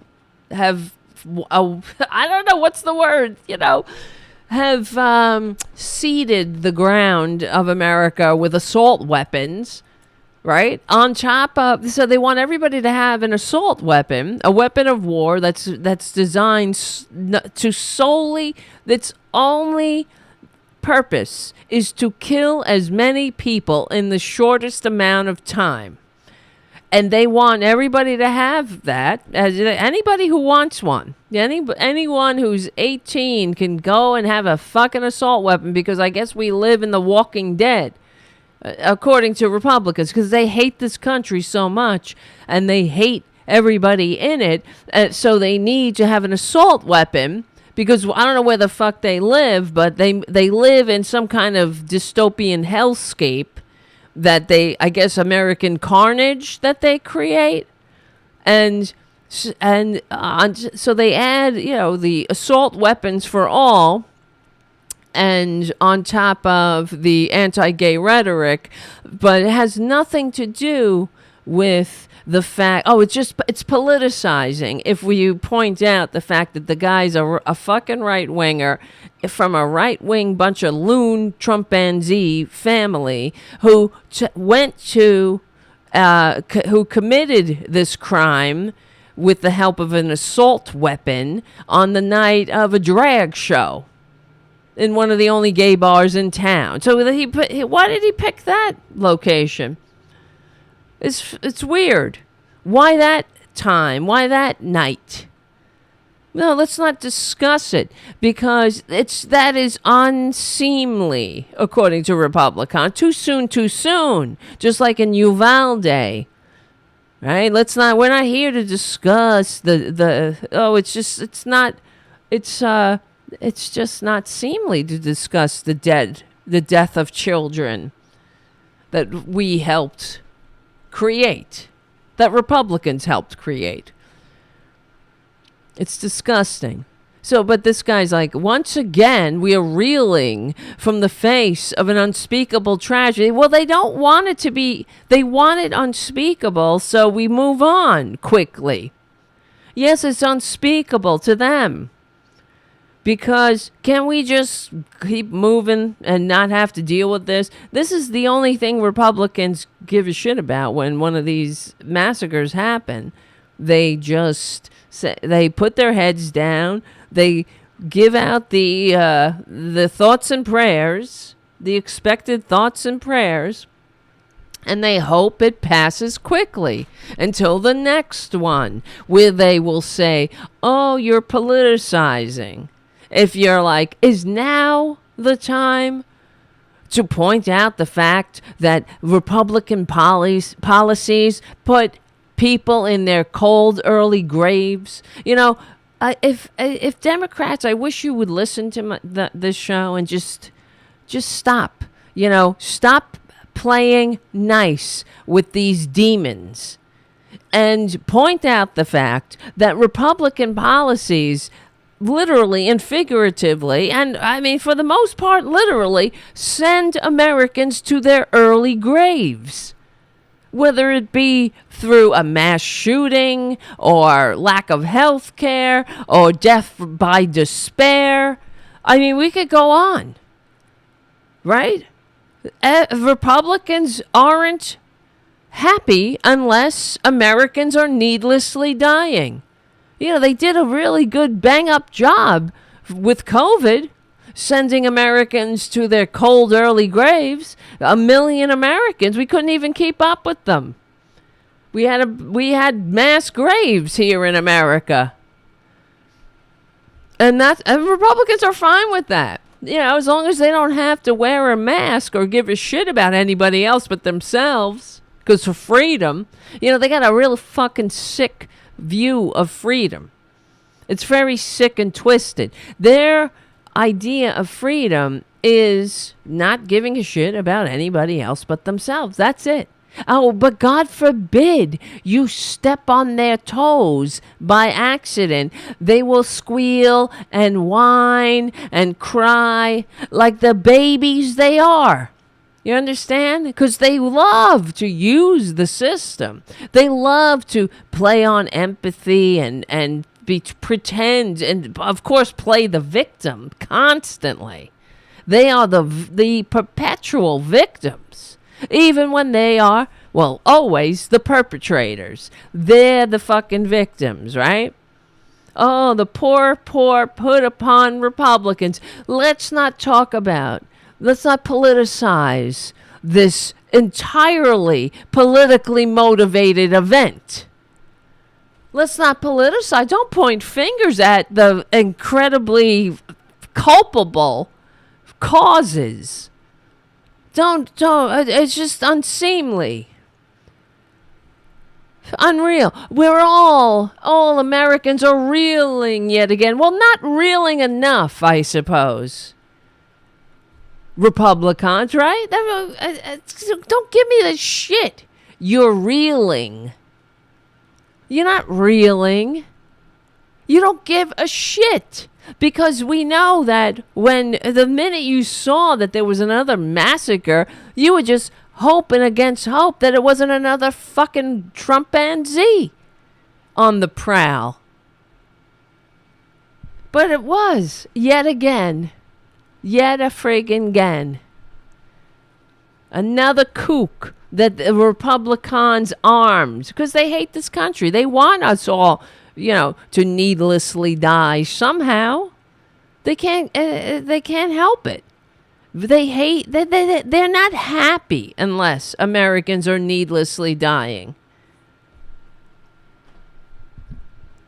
I mean, you got to assume that at least, because they make so many premature corpses. They must be getting some benefit out of it.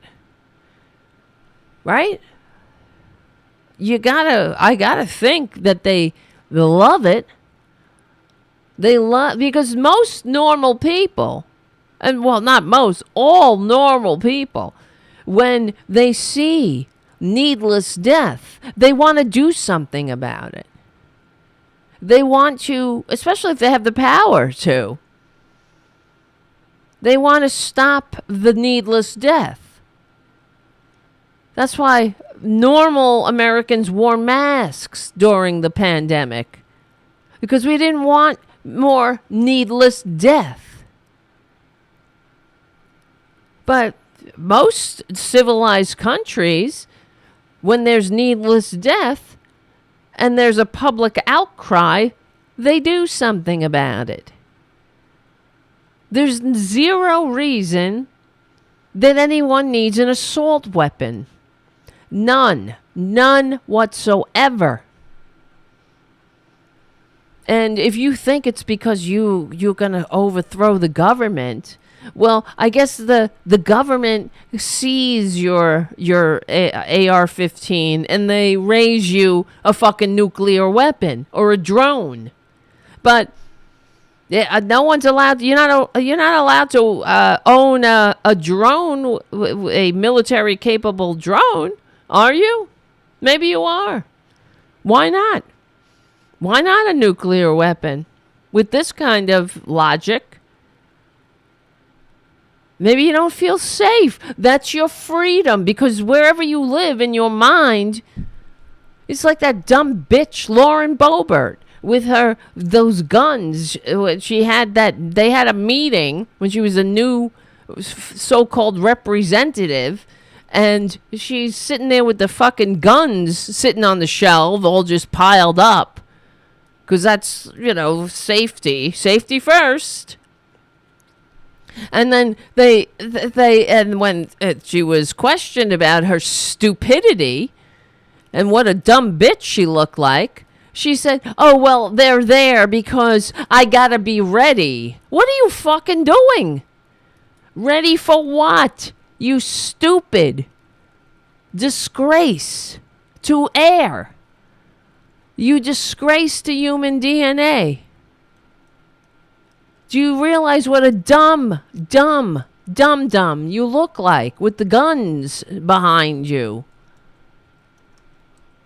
But no, they don't have the intelligence, they don't have the morality, the decency, the dignity, the humanity to know that they should be embarrassed. It's the truth. Where do you live? You need assault weapons? And the fact that you think that you need them is a case in point that you shouldn't have them. You're not fit. No one needs an assault weapon. Nobody. Unless you're in the military, go join the National Guard. Go join it. But that's too much patriotism. That's too much e pluribus unum for you, right? That's too much. That might require some sacrifice. You can't do that. That's too much. You want all the benefits of civilization, but you want to make civilization like you. Sick, twisted, small, afraid. Republican. Jesus Christ. I'm tired of them inciting terrorism, making this country into a fucking international pariah, a laughingstock. They are twisted. They got a real sick version of freedom. And it's true. They want all the benefits of civilization. They just don't want any of the actual, responsibilities that go along with that. That's why they can't control themselves. That's why they're always screaming out. They got to yell and scream and disrupt because they don't know how to fucking behave. But, yeah, and they hate everything. They hate everybody. So, I wish they would get the fuck off, just go to a desert island and make their stupid Liberland. Get out. Right? You can't handle democracy. You can't handle modern life. But they won't because they want all the benefits. They just don't want the responsibilities we have to each other. They're not fit. They don't want to go and, dig their own wells and pave their own roads. And no. They want all the benefits of socialism. But they don't want any of the responsibilities. That's why they don't want to pay taxes. They think Trump is he should be commended for being a fucking parasite. Right? Oh, commend him. That makes me smart, not paying taxes. And that not paying the price of admission for a civilized society. That makes me smart, Trump says. When he should, all the dumbasses who voted for him should be embarrassed to be such a bunch of saps. Oh, yes, and thankfully the fucking corrupt and illegitimate Supreme Court paved the way for Trump's taxes to go to the, to wherever the fuck they were going, to the Democrats. Good. They will be leaked immediately, and I can't wait. Because, what excuses are they preparing already for the fact that Trump is nothing but a parasite, a leech, that he's not a successful businessman. He's never been one. He sucks at business. Not that I'm good at business, but that's not my thing. But he's a grifter, like the rest of them. They're all frauds. They are all frauds. Every single one of them. Then this is the thing. They're just a bunch of wannabes. You know what I mean? That's why they can't control themselves. That's why, they all want the accolades. They want degrees. Yeah, like Trump, he's like, I went to Wharton. But he didn't take a class there. He just wanted to get the piece of paper on the wall. That's why he had people he paid people to take his tests for him. So he never learned anything. What's the point of life? Right? This is what I mean about them. What is the point of life? To just go through the motion and get a piece of paper to put on your wall, but you learned absolutely nothing. You cheat yourself, but they don't realize that. They don't realize that you cheat yourself because they don't want to learn. They just want everybody to go say, wow, look, he's got that piece of paper. Even though he's a worthless turd. And if you actually went to college and you wrote a paper or two, you might know where to put the apostrophe in YOU apostrophe RE. You might. You would. And thank you, Covert White Rabbit, for your super chat. Merry Thanksgiving and Happy New Year, everyone. Go veggie if possible. Yes, I agree. Enough of this killing. These poor animals, they have feelings. We need to expand our circle of compassion. All right. Oh, I have compassion for Republicans. I do. That's why I want them to have health care. So they can get the help they need. I'm not trying to hurt them. They're the ones who want to hurt us. They want to hurt me. They're mean. They want people, they want to disrupt. They don't know live and let live. I'm not trying to hurt. I want them to have fucking health care. I want them to have decent working conditions.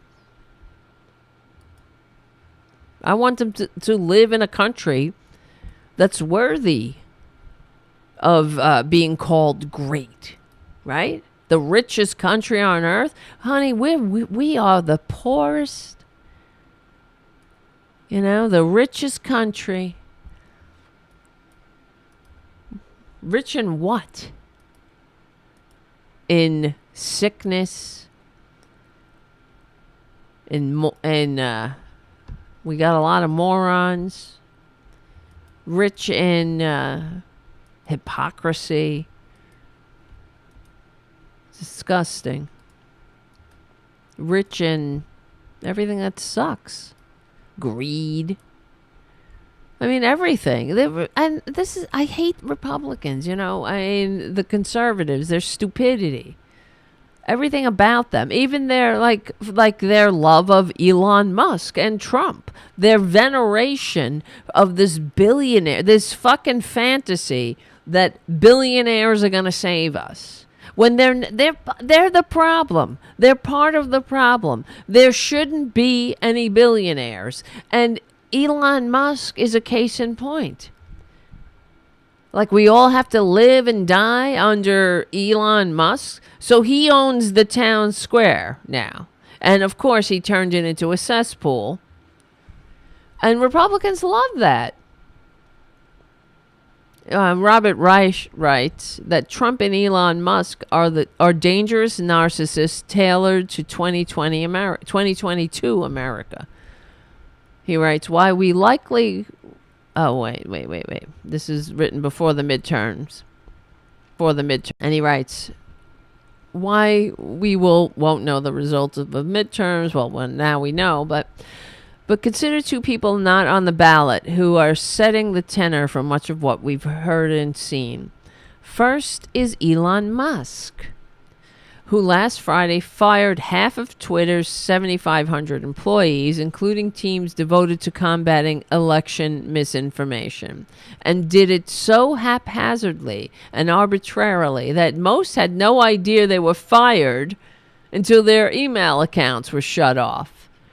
This was after he fired Twitter's executives to avoid paying them golden parachutes they were owed, and after posting an article suggesting without evidence that Nancy Pelosi's husband was in a drunken fight with a male prostitute. Of course, it was bullshit. It's been a long 10 days since Musk bought Twitter, but this has been his MO all along. Taunting opponents, treating employees like dung, bullying adversaries, demeaning critics, craving attention, refusing to be held accountable. This is the Republican way. Attracting millions of followers and gaining cult status, spreading misleading information, making money. Impetuous, unpredictable, ruthless, autocratic, vindictive. Remind you of anyone? Musk is not exactly Donald Trump. They're different generations, possess different skills, occupy different roles in a bizarre firmament of modern America. And Trump is far more dangerous to democracy so far.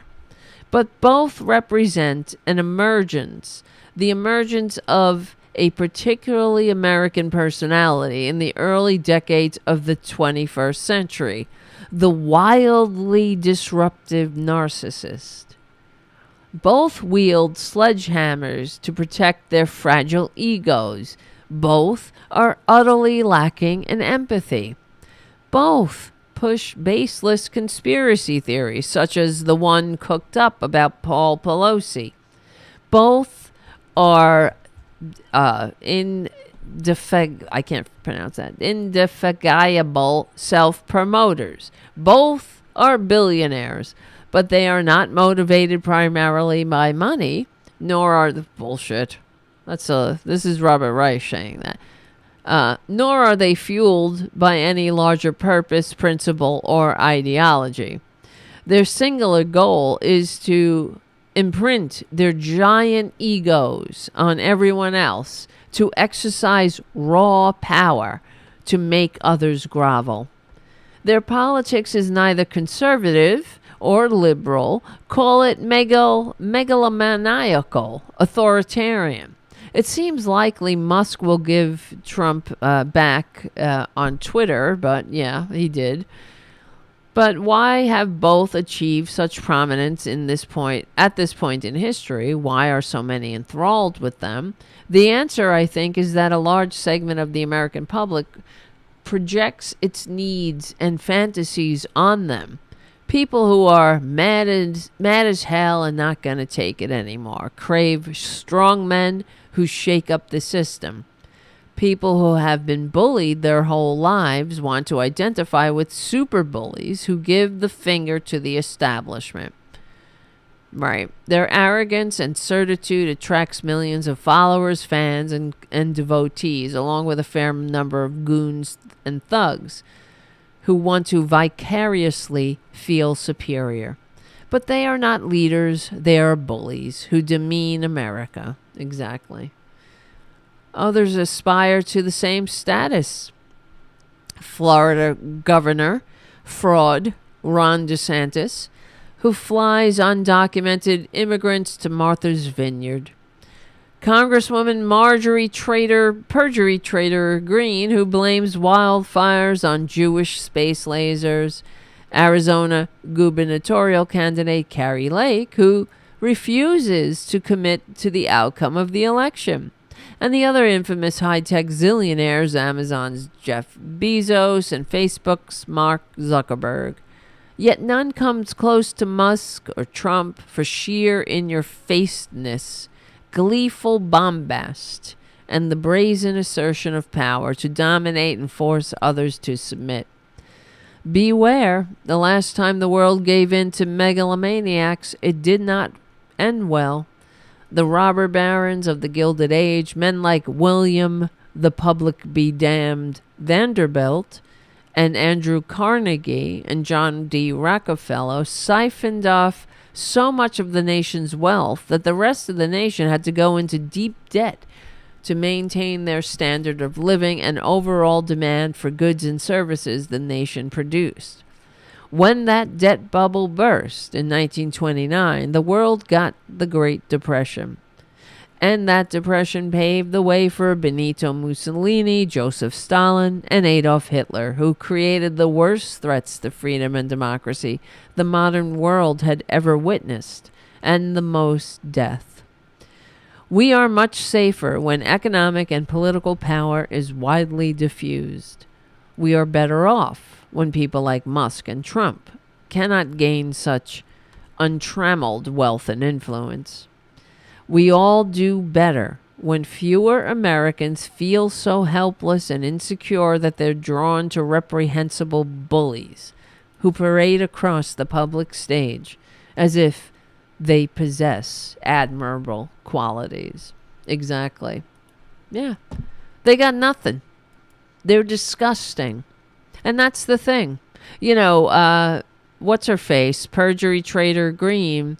I think it was even today. She posted, because this is what they do, Republicans. They're just podcasters.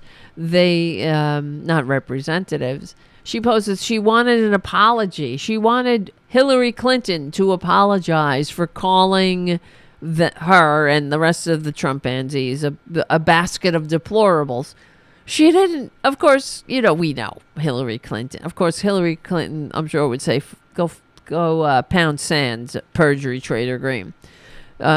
Who, by the way, as we know, on her third day in Congress, begged the con man for a pardon. So, you know, who needs a pardon? Anybody need a pardon? No, you don't need a pardon unless you know you committed a crime. But anyway. So, but Perjury Trader Green begged, well, she not just begged for a pardon, but today she was, you know, stirring up this fucking bullshit. Oh, Hillary should apologize for calling us a basket of deplorables. Well, let's remember Hillary. What did Hillary actually say? Right, Hillary. Let me look this up. Clinton basket of deplorables. Hillary should never apologize for this at all. And she should double down, frankly, because she specified it. She qualified. She said, to be grossly generalistic, you could put half of Trump's supporters into what I call a basket of deplorables, right? The racist, sexist, homophobic, xenophobic, Islamophobic, you name it. And unfortunately, there are people like that. He has lifted them up. They feel that the government has let them down and they are desperate for change. She went on, but she's right. It's not a basket of deplorables. It's a whole fucking supermarket full. Half? She was being entirely generous by saying that it's really more like 90%. What other reason do they have to support the con man, the tax cheating, draft dodging, wannabe dictator, con man with the fake university and the vitamin scam, who left office with the first president to do this since the Great Depression, left office with less jobs than when he came into office. The worst economy since Herbert Hoover. Exactly, Winston on the chat. A stadium of deplorables. On planet fucking deplorable. Really. And this black hole of bottomless need and greed. That's what he is. He's disgusting. And I'm sorry. You voted for him. Shame on you. Shame, shame, shame. You, like I say, right? What do I say?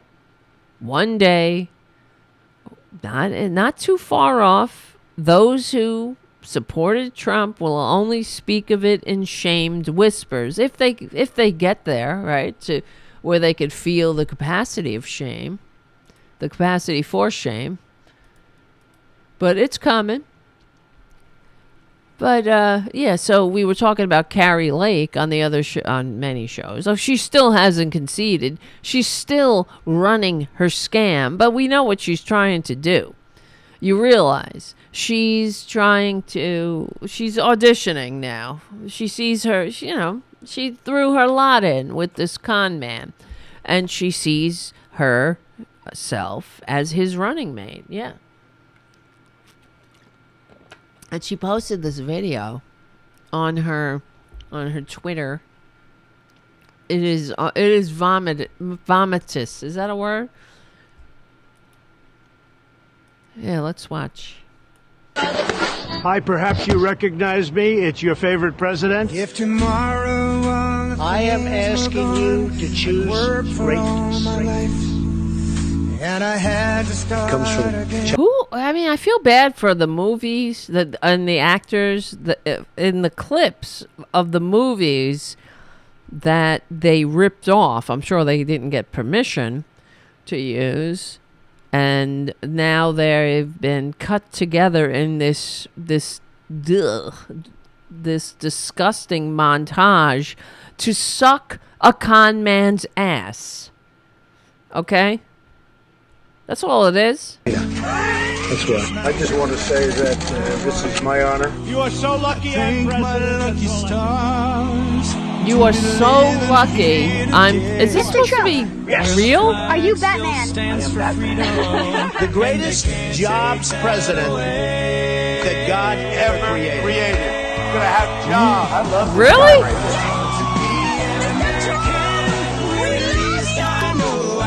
Somebody said to me the other day, "You're the most famous person in the world by far." I said, "No, I'm not. No, I'm not." He said, "Yes, you are." I said, "No." He said, "Who's more famous?" I said, "Jesus Christ." Oh my God. Is this a joke? Keeper of promises.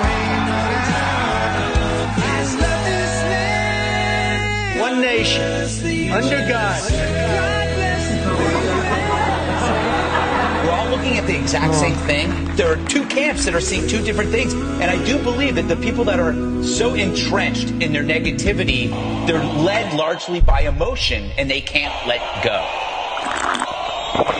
The key is to separate the psychological effects of Trump from the practical results of his actions. That's how you're going to end up judging this guy. This is a phenomenon. That's a phenomena? The key is to separate the psychological effects of Trump from his accomplishments. He accomplished nothing. He saw the greatest income disparity in the Western world, and he said, you know what this fucking place needs? More income disparity and upward immobility. That's what he did with his tax scam. Jesus Christ. This Kari Lake bitch, this is the thing about these Republicans. They're grifters. We know that. And we know they know better. Exactly. Terry on the chat. I feel like throwing up too. Exactly. And Haiku, I see some grooming going on. Yeah. What do you think? That is grooming. Grooming people to believe absolute bullshit. To say that I'm the greatest jobs president. When in reality, he left office with less jobs the first time. This happened since the first Republican Great Depression. A president leaves office with less jobs than when he came in. But lies, that's it. That's all they have are propaganda, lies, divisiveness, hate, ignorance, all wrapped up in the guise of some kind of, morality. They're fighting. Yeah, people are just delusional. We have this emotional response to Trump. It's not hinged in anything in reality. Yeah, it's not hinged in reality. No, you're in a cult. You are sick. You're not seeing the reality. You believe the lies of a con man who received fewer votes. You believe him when he says, my taxes are under audit for the last however many years. You don't find that suspicious. You're too focused on Hunter Biden's laptop or whatever stupidity the Republicans tell you to be focused on. Because that's one other thing I know living in this country is that it changes. The manias change. The focus of their manias will change, but there's always some mania that they're focusing on. Notice what happened to death panels, everybody. For years during the Obamacare, we had to endure the fucking fascists go on and on and on about death panels, how there were death panels coming and there, Obamacare, how there were going to be death panels. Well, where's the death panels, bitch?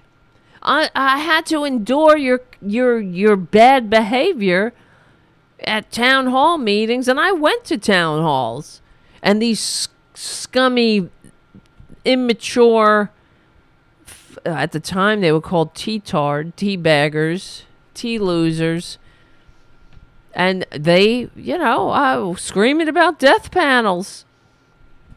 I remember. They don't know how to behave themselves, just like their reporters don't know how to behave themselves in the White House press room. They don't know how to behave themselves anywhere. Like Kari Lake. She doesn't know how to behave herself. She doesn't know how to just concede. Like a person who respects the country. This bitch is still posting videos of these suckers. These dumb suckers who that I mean, like we were saying, the last show we had, we were showing these on Kari Lake's Twitter feed. Where is it? What a dumb bitch. She's just posting random these randos whining that they didn't have a good experience voting. And so here's another one. Let's see. Oh, and that song that they what a sickening saccharine song. God bless the USA. I'm proud to be an American, 'cause at least I know I got GoFundMe. And don't forget the 45,000 Americans that needlessly die every year. And I'd proudly never wear a mask if it means that 1 million would go to their early graves. And there ain't no whatever. I love this fucking stupid shirt that has an eagle and a star and says USA. That's it.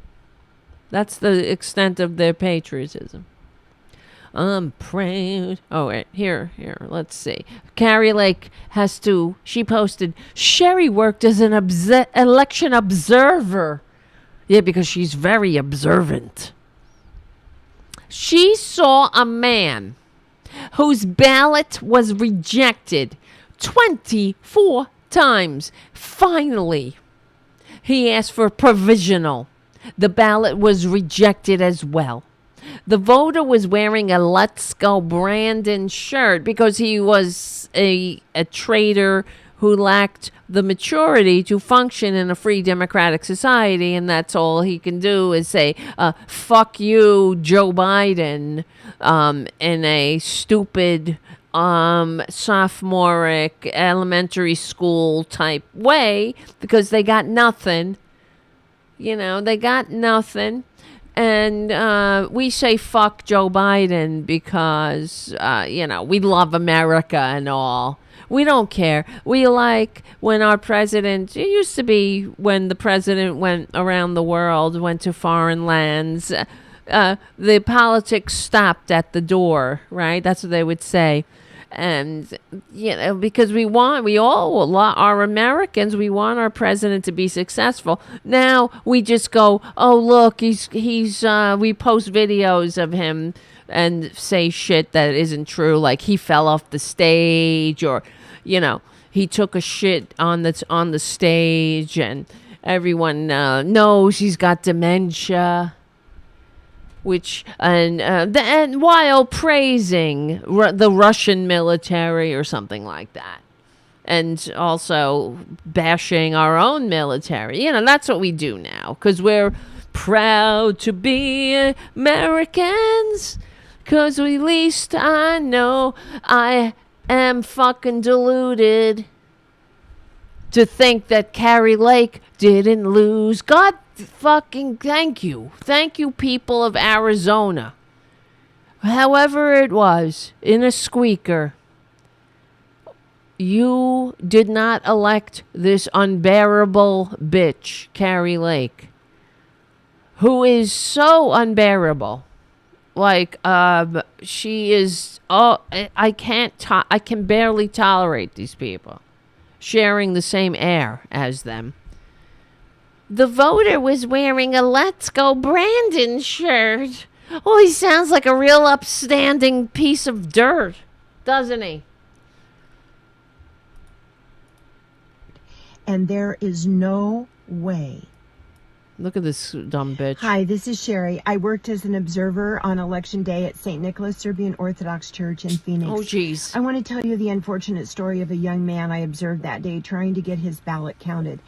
His first ballot was rejected 24 times because I Oh my counted God. the different times that he got into And line. I going from one I learned to count to 24 because of a fucking public school teacher in that shitty un-American teachers union, right? I could count that because if this were maybe 200 years ago, I wouldn't be able to count because I would be probably dead by now after working in the fucking fields with no recourse, no socialist security, no nothing, no civilization unless I found a lord to serve somehow, or, I would just be nothing but a pawn in this intergenerational aristocracy, and that would never, I would never be allowed to get educated. Because, wow, you don't need to be educated if you're nothing if you're nothing but a serf. Education is for the rich and for the clergy. So who the fuck would I be? But, anyway, I was able to count thanks to the, living living unconsciously in the civilization that progressives made, but I hate those liberals. Tabulating machine to another. Then that ballot was spoiled. He got a second ballot back in line, and again, I don't know how many times I lost count. Oh, gee. Oh, you lost this time count. that he went back and forth. Jeez. And finally, he had How that do you ballot stand it? spoiled and got a provisional ballot, and the same thing happened. Oh, this my young guy God. was wearing a Let's Go Brandon shirt, and there is no way that those were just random. Sure, bitch. Because that's what people do at the polling place. So now she's saying that the old lady who gets $200 to help people, sign people in or wherever the fuck they do. My aunt does that on, election day. She's saying that these people are in on the plot to not elect Kari Lake. You see what I mean? Turning Americans against each other. Republicans are not happy unless the American people are at each other's throats. That's why they need their AR-15s, He was wearing a Let's Go Brandon. So you're saying that there are all these, there's this big conspiracy that some, conspiracy somewhere they went to the old people that facilitate the elections, that sit there and sign you in on election day or whatever, that they're like, oh yeah, let's get the special ballot out of the Let's Go Brandon box. Get the fuck out of here. You, oh my God, I can't take it. I cannot take it. Why do I have to share the same air with people who are so stupid? So easily led. You actually think that because somebody was wearing a fucking sophomoric dirtbag shirt that made them look like a douche, that there's a conspiracy, that there were different ballots. You don't think if that was the truth that this wouldn't be known somehow? But they have to sow doubt. They have to vilify. It's like those women that we saw at the January 6th hearing, where the mother and the daughter gives her mother a piece of gum. And then you have Trump and the Republicans, where they have to go into fucking hiding, and they have these goddamn monsters trying to,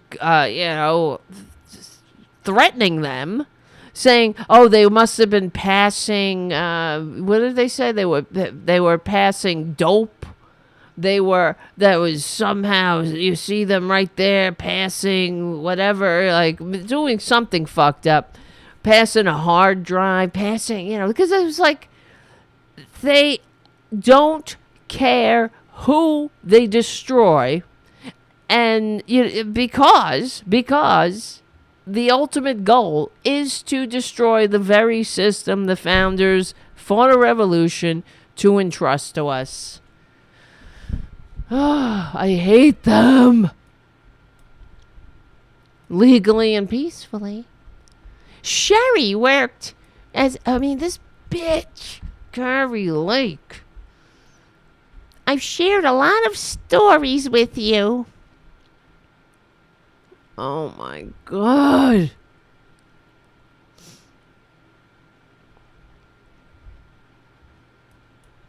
Oh, here's another one.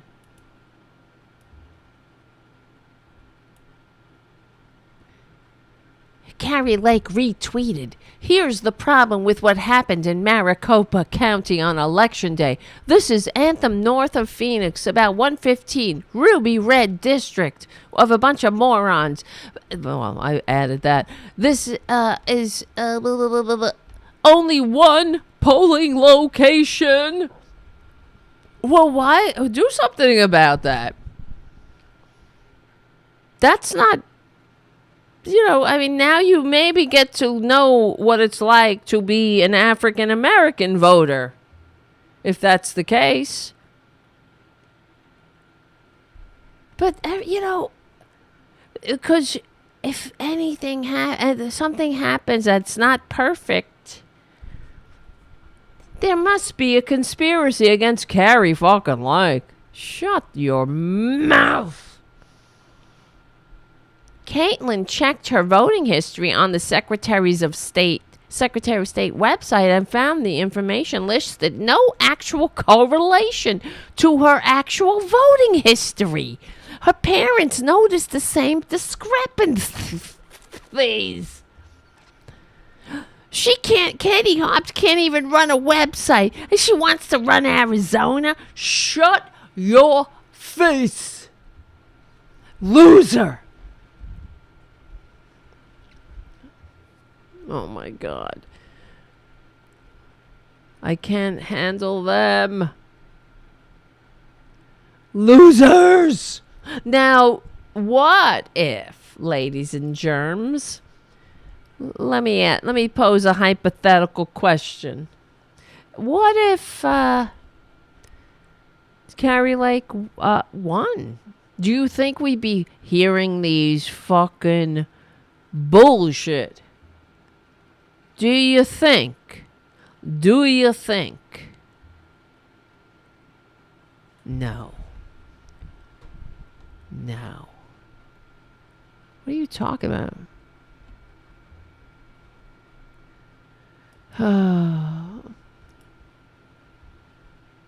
God help me. Help us all. I can't take it anymore. They're the worst. How are we going to keep putting up with this shit?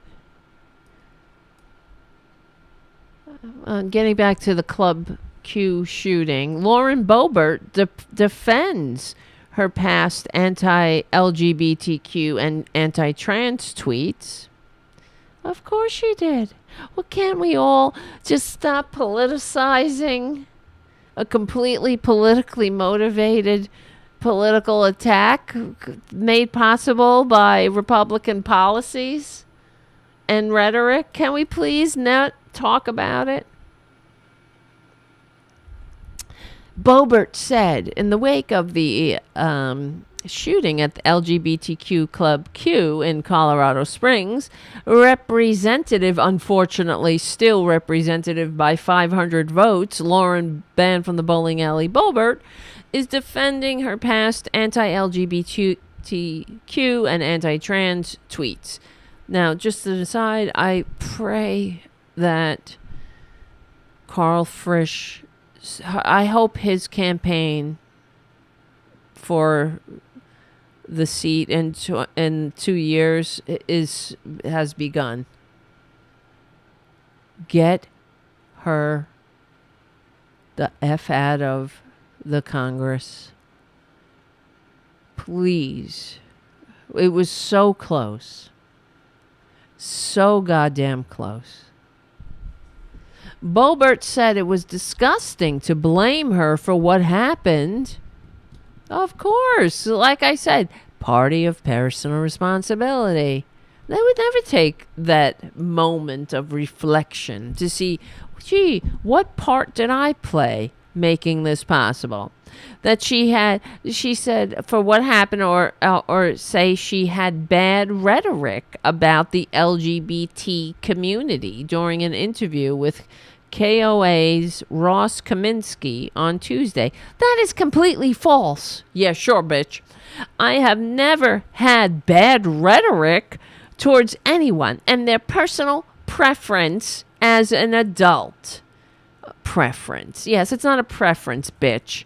It's an orientation. You dumb, sick groomer. Grooming kids to be murderers. Right? That's what they're doing. Grooming this country into being a dark age hell pit. What I've criticized is the sexualization of children. And nobody is sexualizing children but you.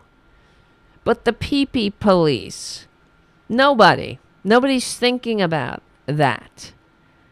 Except you, which means you're very sick. And I've criticized men dressing up as caricatures of women. Well, what do you think that is? That when you say shit like that, you're doing it again. Sexual orientation is not a preference. That's the American Psychological Association. But, I thought Republicans were like, let's follow the science. They fucking hate science, like they hate America. The far-right congresswoman has come under fire several times before for her behavior and rhetoric while in Congress, from heckling President Biden during the 2020 State of the Union to making anti-Muslim comments about a fellow Congress member, because that's what Republicans do. And Boebert's remarks in the interviews also match a trend in the anti-LGBTQ and anti-trans rhetoric. The term grooming is used to describe how child molesters entrap and abuse their victims. But in recent years, it's been co-opted by opponents of drag shows and the LGBTQ community, because they want gay people, gay kids, kids who realize they're gay, they want them to commit suicide. Like a number one cause of death for gay teens was, suicide.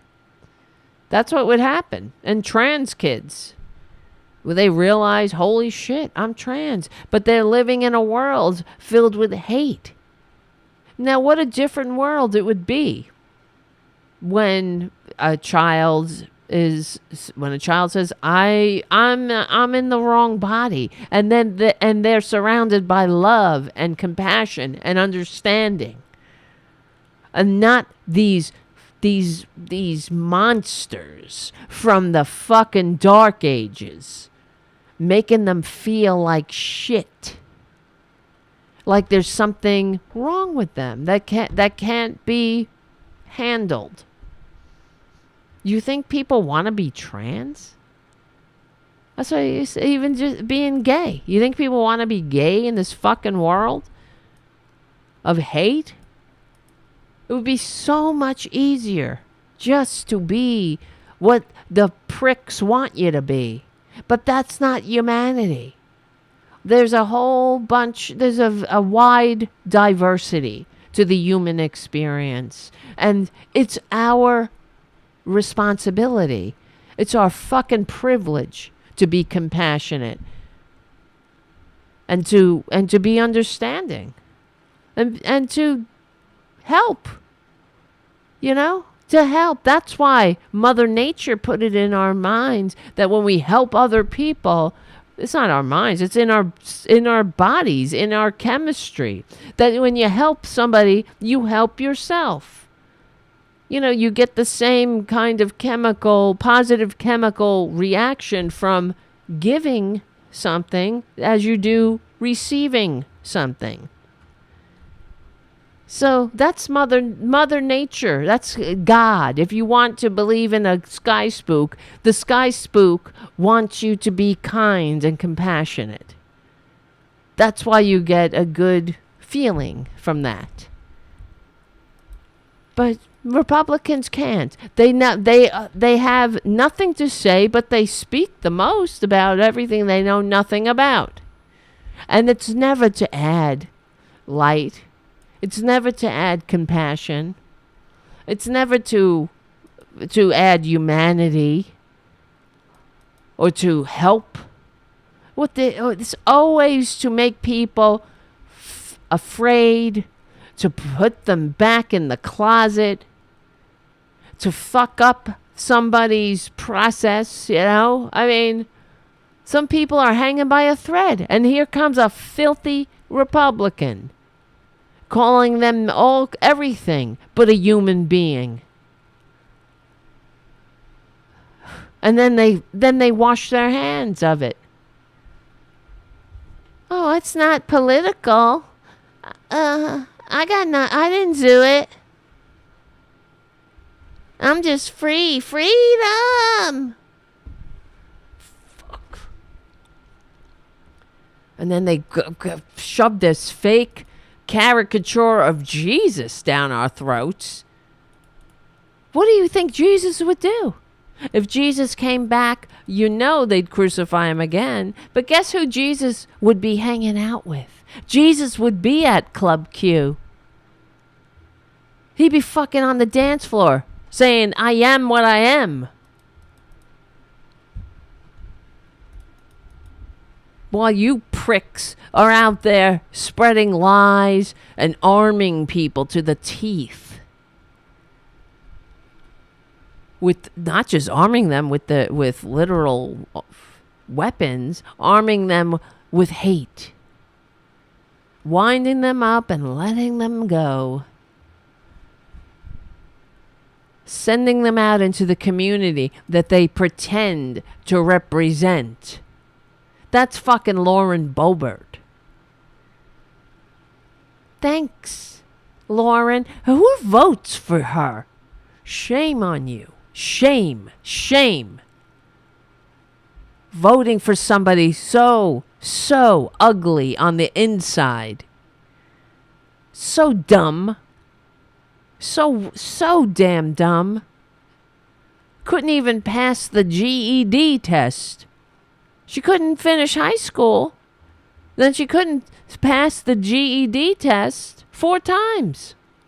And you voted for her? That's your representative. Usually when you send somebody to represent you, you want to put out your best foot forward, right? Make the best impression. Pick the best of the lot. That's what you pick? You pick this fucking gun-suckling moron. Filled to the brim with all kinds of evil notions. Evil ignorance. Loudmouth. Just a fucking loudmouth. Got nothing to say, but is the loudest of them all. Have the least. What do they say? What's the Native American saying? Those who yell the most usually have the least to say. That's Lauren, banned from the bowling alley. Boebert, somebody who was banned from a bowling alley. I'll send her to represent me. Unreal. You should be ashamed of yourself. 500 votes. You could have had somebody decent. But you picked her? And her crappy, she had a stupid restaurant that had guns, shooters, bing, bing. Everybody's shooter, bing, bing, bing. Ugh. That was nothing but a roach motel that gave people salmonella. That's another thing. This roach infested, probably too much, that's regulation. You got to wash it. You got to make sure ugh. Freedom. I'm all about freedom. Who cares about standards of health from the hill? I'm from the government and I'm here to help. Oh, puke. Jesus Christ. Yeah, who cares? Lauren should be free to sell whatever shit she wants to sell, as dirty as it is, right? Just sell it. Get people sick. Let me see. Boebert's restaurant. Sick. That's what happened. Everybody came down with a case of the shits after going to her restaurant. They all got parasites. Yep. Curious House candidate, that's when she was candidate, gave her customers diarrhea. Lauren Boebert made her food business a centerpiece of her surprise win in the GOP primary in Colorado. But the cooking has not always been a plus. In 2017, this is from, where is this from? The Daily Beast. Lachlan Markay writes, in 2017, a Colorado restaurant, tainted pork sliders poisoned dozens of attendees at a local rodeo who came down with symptoms ranging from nausea to bloody diarrhea. Well, that's got to be pretty fun. That's usually the response you get when you hang out with a Republican. Someone's going home with nausea and bloody diarrhea. Now the restaurant's proprietor is running for Congress on her small business owner credentials. Lauren Boebert, who bested a 5-term Republican incumbent in an upset primary, has drawn national attention for her support for outlandish, entirely contrived QAnon conspiracy theories, but her pitch to voters has focused more on her experience as a businesswoman. She is the founder, owner, and operator of Shooter's Grill, a restaurant that earned national notoriety for the staff proudly open carrying as they serve customers. Oh, yeah. Jesus Christ. So dumb. What a stupid fucking restaurant. Boebert's restaurant earned even more notoriety and support for critics of state efforts to control the novel coronavirus outbreak. And Shooter's Grill lost its food service license in May after it defied a state-mandated closure of indoor restaurant services. They are open again after being shut down by the hoax COVID pandemic, a recent Yelp reviewer reported. Jesus Christ. I am from Texas, but I donated money to the owner's political campaign. I wish I could vote for her because I'm a dumb like her. I editorialized that. Boebert's defiance of the state order wasn't the first time her restaurant's Shooter's Grill and the now shuttered Smokehouse 1776. This bitch couldn't spell 1776. She couldn't count to 1776.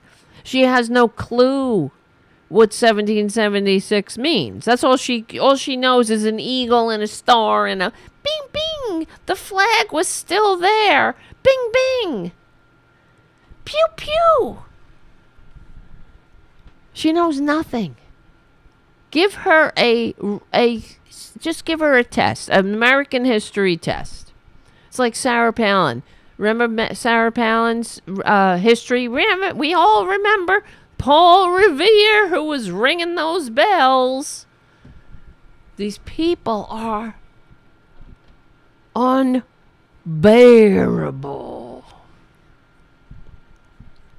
Records from Garfield County Department of Public Health show that they faulted Boebert's establishments for literally, though not deliberately, poisoning dozens of customers. Dozens. The mass food poisoning incident was traced to the Rifle Rodeo. Isn't that nice? You go out, you want to go to a rodeo. Pew, pew. And then you come home with bloody diarrhea. Which took place on June 5th, 2017, in an indoor arena at Garfield County Fairgrounds. At about 10 a.m., the morning after the incident, the county's public health office, damn government, started getting calls from people who had attended the rodeo and had come down with some serious symptoms. The county health office began investigating and quickly discovered that the event had been catered by an unlicensed temporary retail food establishment associated with Shooter's Grill. Who needs a license when you're freedom? Except when you don't have any freedom to leave your house because you got to take a bloody diarrhea dump for the next 5 days.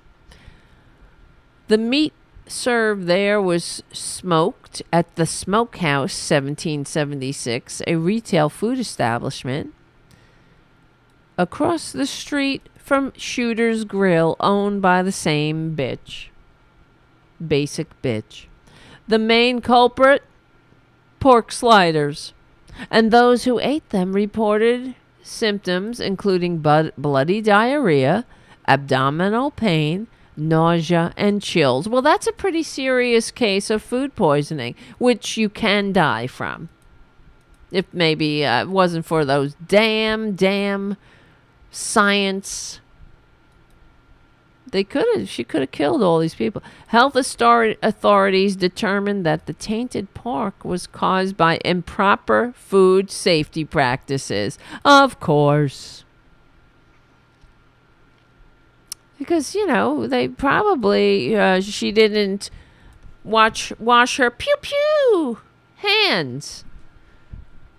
Or who knows? There's a myriad of ways you could fucking kill somebody with food.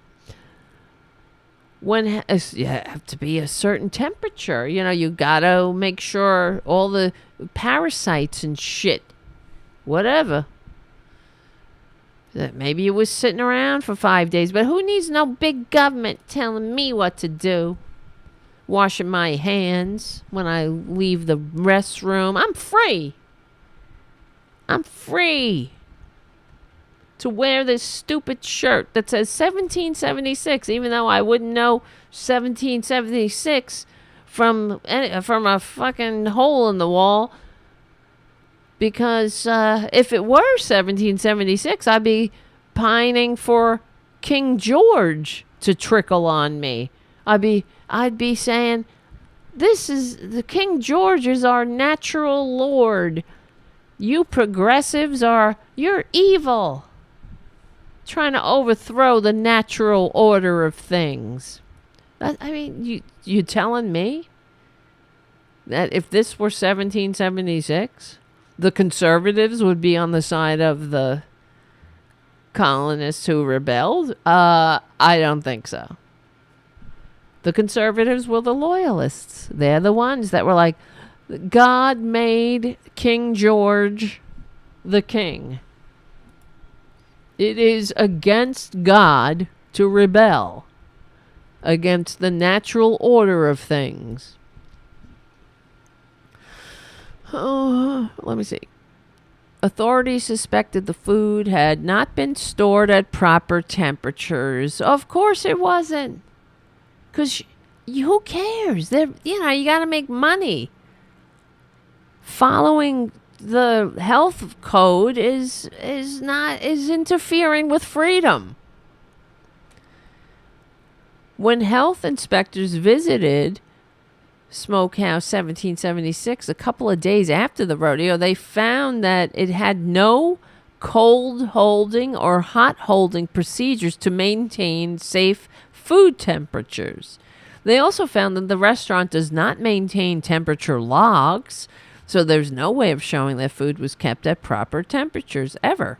And the reported bare-handed contact with ready-to-eat foods, no hand-washing station, and no barrier of protection from insects. Big government. That's all big government. 9 most dangerous words. And shit. A Boebert campaign spokesman told the Daily Beast that the Smokehouse 1776 did not receive a fine. Why not? And is no longer in business. The spokesperson also cast doubt on the county's official findings. Yes, of course. It was probably some liberal plot. That they just hate conservatives. They hate freedom. Staff was told of several individuals who claimed to experience similar symptoms, but they didn't consume the food at the rodeo. What? Well, maybe they consumed the food at the fucking restaurant. While Boebert's spokesperson stressed the lack of the penalty, the financial disclosure information that the candidate filed with the House ethics officials in January indicates that both Shooters and Smokehouse were financial drains on Boebert personally. Well, that's why she abandoned them and closed them down, because they suck. They sucked. And she don't need that shit. She got her husband a nice cushy job on a board of an oil company that is, he makes $500,000 to do nothing but get drunk at home and vandalize neighbors' mailboxes after allowing the brats to run free through the neighborhood. Not run, to menace the neighborhood on ATVs. Oh, brother. Anyway. The filing contains additional information suggested financial trouble. Well, we know that the restaurant closed. She reported liabilities totaling between $25,000 and $65,000, itemized as accounts payable, and also reported that she owed around $15,000 to the payroll. So she stiffed her workers. Asked whether the item indicated that the employees were owed wages, Boebert's campaign spokesperson said all Shooters employees are paid in full. Yeah, right. Yeah, right. Yeah, right. Yeah, right. Yeah, right. All right. We're going to bed now. I gotta go. I gotta get unconscious. I need to get unconscious. Sometimes you just gotta get unconscious. Because in my dreams... Oh no. What? What is this? On the Huffington Post. The headline. What? Trump is seeking special treatment in Mar-a-Lago case. Courts seem skeptical of Trump's claims in Mar-a-Lago case. in another legal setback for Trump. Yes. Get him. Lock him up.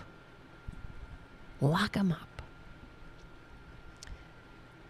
On Tuesday, cleared the way for the Congressional Committee to get his tax returns. A federal appeals court appeared deeply skeptical that former so-called president asshole was entitled to challenge an FBI search of his Florida estate. Well, I thought they planted shit. What's happening? Or to have an independent arbiter review the documents that were seized from his home. A 3-judge panel of the U.S. Court of Appeals for the 11th Circuit, including 2 Trump appointees, repeatedly suggested Trump was seeking special treatment and asking that the special master conduct an independent inspection of the records taken. Other than the fact that this involves a former president, everything about this is indistinguishable from any pre-indictment search warrant, said the court's chief judge.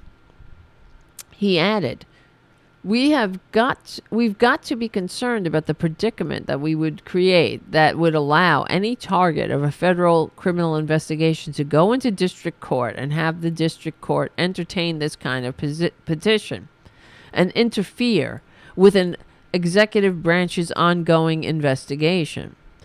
The judge indicated through their questioning that they were likely to side with the Justice Department, who has sought immediate end to special master review process that says it has unnecessarily delayed the investigation into the presence of classified documents at Maramoron. It was not immediately clear when the judges may rule. In another legal setback for the con man, the Supreme Court on Tuesday cleared the way for a congressional committee to get his tax returns after a 3-year fight. Yes! I can't wait. I can't wait, and I also cannot wait to see. What do you think? We should have a poll. Like, what will the excuses be from the Republicans? This is a plant. This is a fake news. All right. I gotta go. I see Jim is bugging out. Peace out, Jim. So that means I gotta go too. And if you can, please become a patron at patreon.com/Tarabuster. We've lost some patrons. And we've gained some patrons, but we can't keep we gotta keep going in the right direction. If you can become a patron, even $2 a month makes a difference.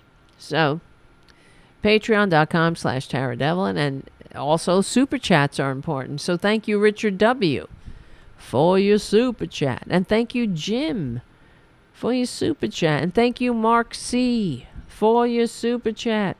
Thank you, Covert White Rabbit, for your super chat. Merry Thanksgiving and Happy New Year, everyone. Go veggie if possible. Absolutely. Thank you so much, guys. Thank you, Winston. Great show, Tara. Thank you for the weekday show. Of course. And we will have a show on Friday. So we will be back on Friday. And everyone have a great Thanksgiving. Yes. Nice to see you, Trucker John. Please be safe and be careful out there as you're trucking along. I would be a trucker. That would be fun. Must be interesting. Just driving and seeing the world. Seeing the country, I should say. I would keep on driving up north. Maybe. All right, my friends. Yes. And thank you, Haiku, for all your support, being a moderator, and everything else. Being a good person and a Tarabuster OG rock. And everyone else, have a great Thanksgiving. Go veggie if you can. And remember, we will win. We will. Why? Why, you say? Why, you ask, Tara? Why? Because we are on the right side of history. Yeah. We're on the right side of decency, dignity, and democracy. Thank you so much, my friends. Thank you. Happy Thanksgiving. My name is Tara Devlin. We stick together, we win. And I will see you Friday night.